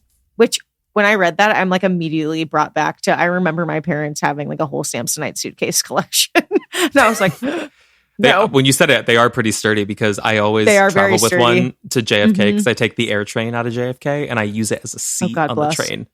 I use it as a seat, so I know they're if they can hold up this carcass, they can hold up anybody to a window. They can hold that insidious underbelly. Absolutely. Oh my god! You're never gonna let me live that down. I won't. It's just too good. It's too good. That sounds like a dish at a restaurant. Like it really does. It's so good. It's like the heart attack burger. Yes. Here's the only thing that has kind of ruled out that the intruder came through the broken window is that there were undisturbed cobwebs like surrounding the window. So if you were trying to squeeze your way through this tiny little window, like, naturally you'd probably take the cobwebs with you. But also I'm kind of like, how undisturbed can we, like, what is the scale of disturbed to undisturbed on cobwebs? Like I get it, but unless they're completely ripped down from the, I just think, I don't know how undisturbed they can be. I also don't know enough about spiders to know how quickly they can repair that crap. I don't like spiders are, listen, I'm just going to say, and this is not like, don't take this as serious, like anecdotal evidence, but I have like stuff outside of my windows, like cobwebs show up there all the time because there are bars outside of my windows and I go and I decobweb them. They're there the next day. Yeah. Spiders are wild. They're like, try it, honey. Try it. So I'm just saying, it's very possible between the time she was killed to the time she was discovered and however long it took them before these idiots in Boulder were like, let's go check the window. Where they were like, oh, the cobwebs are back. Couldn't have been the window. Yeah. But I feel like we just crafted a pretty compelling theory around the intruder theory. Like more than what, I mean, I think we're grasping for straws a little bit, but like you kind of have to in a case like this. You have to. Yeah. Now, finally, I do want to mention John Mark Carr because I actually do. I don't know if you remember this. So I'm very curious. Should I look your him memory. Up? John Mark Carr. If you would like to not sleep tonight, but sure. What is he scary looking? He's just creepy as hell looking. In 2006, a former school teacher, John Mark Carr, confessed to the murder of JonBenet Ramsey. I remember this. Yes, I know. I was going to say, I bet you remember this. At the time, he was living in Bangkok, Thailand. He had been sending a series of emails to a University of Colorado professor. I think he was a filmmaker doing a documentary on JonBenet. And Carr would send him these emails describing in graphic detail that he had accidentally killed the girl after kidnapping her from her bed. At the time, Carr was evading several charges of possession of child pornography. He was in Thailand at the time of confession. So Carr was flown back to Boulder, arrested for the murder of JonBenet, and then DNA evidence later exonerated him from the murder. And then they discovered that his alibi, he was actually with his family in, ironically, Atlanta for Christmas at the time that the murder was committed. I remember this. Like he had he had wasted a lot of resources. And I remember him being on the cover of magazines at the time, not to glorify him, but they were covering it because it was like, is this the man? Yeah. Because who and would why is he in Thailand? Oh, yeah, well, I mean, the second you said like American who moved to Thailand permanently, I'm like, pedophile. Absolutely. There's a lot of like child sex trafficking that goes on there. But I remember that they flew him private, I think, if I'm not mistaken, back to the States. Okay, that's so funny you mentioned that. I didn't include in my research because I didn't want to like I'm sure it's spiral into a joke. Spiral into a joke, but I also think it's speculatory. I'm sure it's been sensationalized, but they said that he was fed champagne and like prawns or something on his private flight back. An airline is an airline. I know. You know? So I was just like, something my old restaurant manager would say. She'd be like, we never compromise service. Ever. No matter what. He should have been driven back on Spirit Airlines. Okay. Honey, don't joke. We're about to be on Spirit Airlines. I know.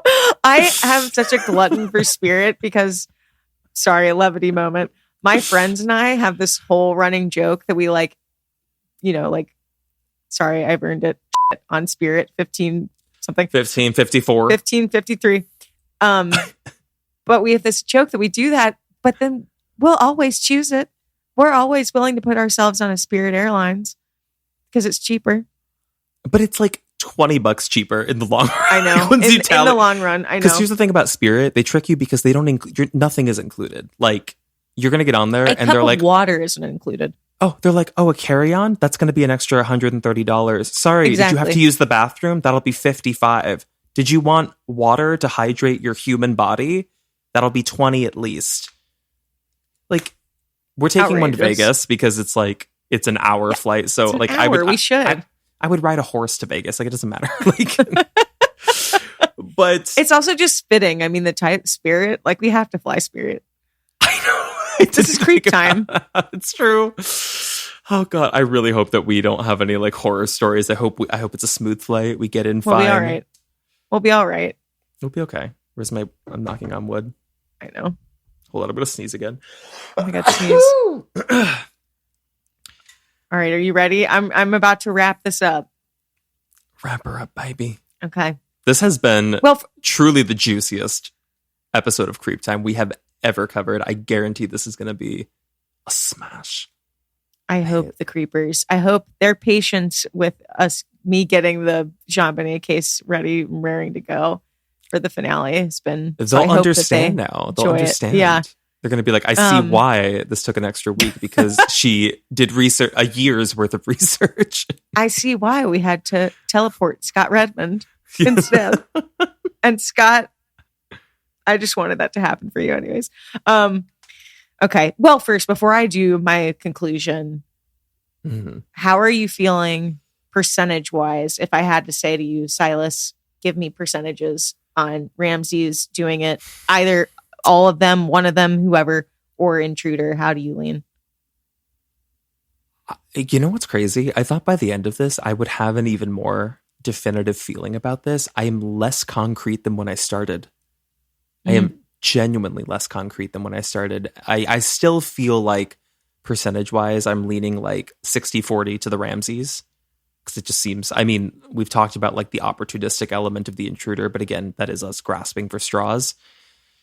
If it is the Ramseys, I'm stuck right now. Maybe you can answer to this. I'm stuck between, I've kind of ruled out John as being the main culprit here. I do think he was probably an accomplice if it was them, but I'm not sure if I think it was solely Patsy or solely Burke. And then the whole family came together to conspire this story. You know, I don't think Burke did it. I don't know why. I don't think he did. I don't think that. Now listen, you know, it's weird. I was 6 years old. My older brother at one time was 9. We're the same age gap. And we honestly, growing up, did not have like the most amicable relationship. I don't think my brother, even in his most, enraged moments, and also, let me just pause if you're listening to this. I hate to even bring you into the realm. Which one is it? Which one? I was like, I'll bleep it out. Tell me. It's okay. He's older than me. 1937. Literally. the year you were born. Oh, stop it. I know. But I don't think even in our we used to have like knockdown, drag out fights sometimes. I just don't think there's a world where Burke took an object and would have had the violent tendency and that much force to truly like knock her like that. Like I don't know. And I think that in the questioning that I watched from him, he doesn't give me the feeling that he's a scared little boy that just committed a crime. He gives me the feeling that he knows something is wrong. He doesn't know what's wrong, really. He knows his sister's dead. And I do see, though, the potential for someone saying to him before he went in for questioning, Burke, if they bring up this word, don't talk about it. Like, I can see that being a scenario, but I don't like think don't like implicate yourself, trying to explain how to a child how to not implicate yourself if you're innocent. You know what I mean? Like, don't give them motive to craft a story. I would almost say not even that in detail. I think if you're talking to a child and you don't want them to say something, just kind of be like, I don't know, trying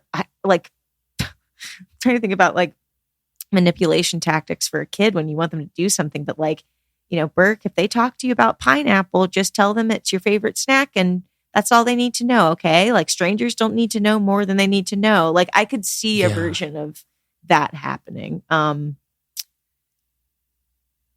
Yeah. I kind of agree with you in that I just don't know that I can believe that there's any child that has like a poker face to stand up to an adult in an interrogation. You know, like adults are manipulative when they're in those settings, especially with someone as impressionable as a child. So I just can't think of a scenario where like no matter how much coaching this kid could have had, that he wouldn't have had a break at some point where he was like something slipped, and then like that gave the interrogator a window where they're like, well, what do you mean you were awake? So were you awake most of the night? Did you hear anything? You know what I mean? Like they're pretty good about like slipping that in. I will say on the side of like children with rage, I'm going to speak from my own experience, not mine, but like I've had cousins, I won't name them, an older brother, a younger sister, who I have personally seen when I was growing up, like severe violence in fighting. And when I'm talking about violence, I'm using like objects were used, like shovels, metal buckets, like really bad things that could like injure somebody or knock somebody out. I remember my mom telling me about like someone at work whose like children had a fight, like young kids, like 10, they had a fight and they literally like broke a sink off a wall. Like kids are crazy. Yeah, no, it's totally plausible. Yeah. Yeah. So I definitely can see like it seems shocking to visualize like that Burke could have had enough force to like hit his sister, but it's possible. A kid that's 9 has much more strength than a 6-year-old and could do some pretty bad damage to somebody. And I'll tell you again, the damn pineapple. It's just weird. Yeah, I don't know how to explain it. To me, like I said, don't know how to explain it. It's a little bit of a smoking gun. I don't know. It's weird because like out of all the things that the Ramseys, like they will go toe to toe with anybody on like the story they've crafted. But every interview I watched about the pineapple, they like kind of coil. Like they're kind of like, we did not feed JonBenet pineapple.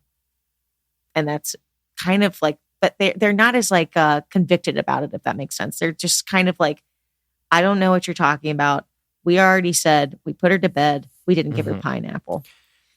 And it's like they could possibly be telling the truth, saying they didn't give it to her, but that's not the whole truth. The whole truth might be we didn't give her pineapple, but she got pineapple either from her brother or in the middle of the night. Yeah. You know, so like, we're not lying. We're just using select words. Exactly.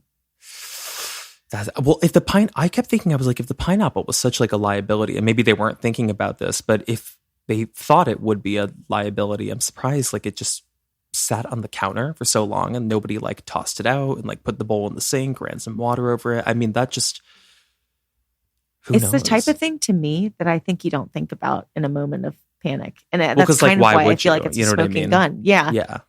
I think that if you're okay, so if we're going with the theory that Burke did it and the parents helped cover it up, they did a pretty phenomenal job of staging this. But the one thing that, like, I myself, if I'm thinking, okay, I have to do all these things to make it look good and whatever, the thing I wouldn't think about, because it's not something I can see with my own eyes, that my kid has undigested food in their stomach. That's just not something that anybody would think about unless they're, a forensic investigator. A forensic investigator. A medical examiner. Us. Yeah. Us. Yeah. Oh my God, I'm so joking. in a world I could see it, but I think my is your gut going to Patsy? I think my gut, I hate saying it. I don't want to believe that mom would ever do this to their kid. I just don't. But I have to say, this might come as a shock to you. I think I'm like 70-30 with it. Like the intruder theory, I want to believe so bad. No. I think I'm more Ramsey's 70, intruder 30. Like I think. Oh, gotcha. Okay. Yeah. I want to believe that the intruder theory could have happened, but I just think it really would have had to have been that they knew they were going to this Christmas dinner for a long time and that they got into the house, because I think that the content of the ransom note, the length of it, the fashioning of the garrote, I'm trying to think of anything else that was already in the house. But just all those things being readily available and accessible, and it all kind of worked out perfectly. That would have been just like, they would have had to have time on their side and like not have been worried about getting caught. And that just feels really improbable. I agree. Well, this is also the assumption that I think every time I think of the intruder theory, I think of the intruder coming in the middle of the night and not maybe earlier in the evening while they're across the way at the neighbor's house and the house is unoccupied. It's very possible that intruder could have literally been stalking the house and saw them leave to go to the neighbors with like their coats. They put the kids in the car, like they're going to be gone for a little bit.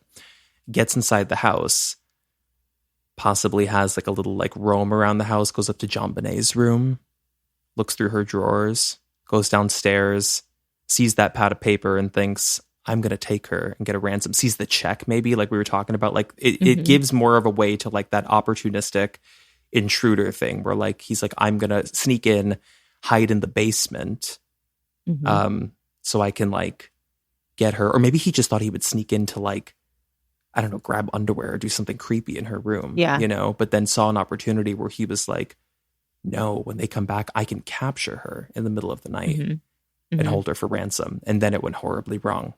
Yeah. I mean, that's what the Ramseys think. They think that this person had been stalking and, was either obsessed with JonBenet or whatever, and that they knew that they were going to get into the house when they weren't there. And then during that time of waiting for them to come home and waiting for JonBenet to be home, they kind of had the opportunity to come up with a plan B in case things, didn't go their way, that they could write a ransom note or fashion a murder weapon in case it was necessary or they wanted to end up killing JonBenet. Was there ever any additional DNA? I mean, I'm sure there was from like other people, but was there any DNA that was found like on the body, near the body, in that little like wine cellar area that was not from the Ramseys? There was. I remember something being on her underwear, and that was odd to me. Well, there was definitely the DNA in her underwear that's like not the semen, but there's DNA that was not John's or Burke's or. Oh my God, it's coming back to me. Okay, I remember this now. The DNA that was found on her underwear, they were able to determine it did not belong to any of the Ramseys. It wasn't Burke's, wasn't Patsy's, wasn't John's. But I think they were able to deduce from the actual structure of the DNA that it most likely belonged to an Asian male. So that was an odd part of the case. And a lot of people were saying, well, it wasn't like seminal DNA. So it's very possible it could have just been DNA from like actual manufacturing if the underwear was like made in China. Yes, I read that DNA. But I kept thinking to myself, I have never, especially when I was a little kid, like you would never just like rip underwear out of the package and like start wearing it. Usually, like, unless maybe it was like underwear. I don't know. Maybe you would. It was maybe if it was like new underwear that was given as like a part of a Christmas gift, because people give like clothes, even though like kids don't want clothes. People like gift clothes. So that's possible, I guess. But usually you wash like underwear before like you put it on. Like you just throw the whole thing in the wash. Yeah. I think that in addition, there was, if I'm remembering correctly, a print on the door of the wine cellar that was not a full, they couldn't get like a full capture of it. And it wasn't mapped back to anybody who was... No, that's really pretty compelling to me too, actually. Stu, I am thrown. I'm I know. Tossed. I know. Like, well, let me wrap it.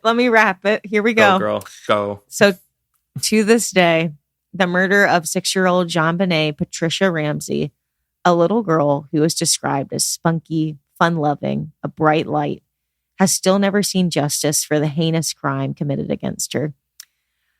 I don't really even know how to like adequately wrap this case up, because I think it's a little bit different than, when I did Zodiac with you, because that case was there were so many suspects that were ruled out and it was found to be inconclusive. And I think also it was just so long ago that it feels a little bit easier to digest.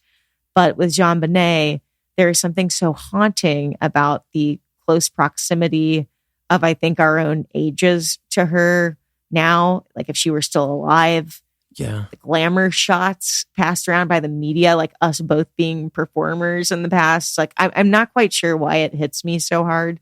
But I did want to close us out with a quote from Nancy Grace.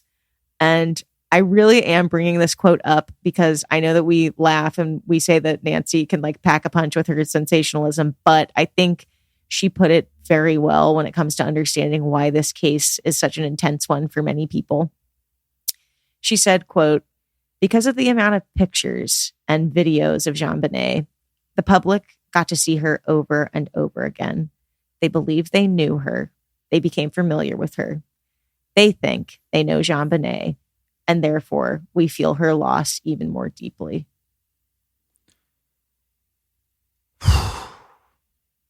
That's a really good quote. That's very true. Wow. And that was a piece of wisdom from Miss Nancy Grace on this case. And I agree with her. I think she can be kind of, all over the place. But when I heard her say that, I was like, yeah, that is what it is. We all think we know her.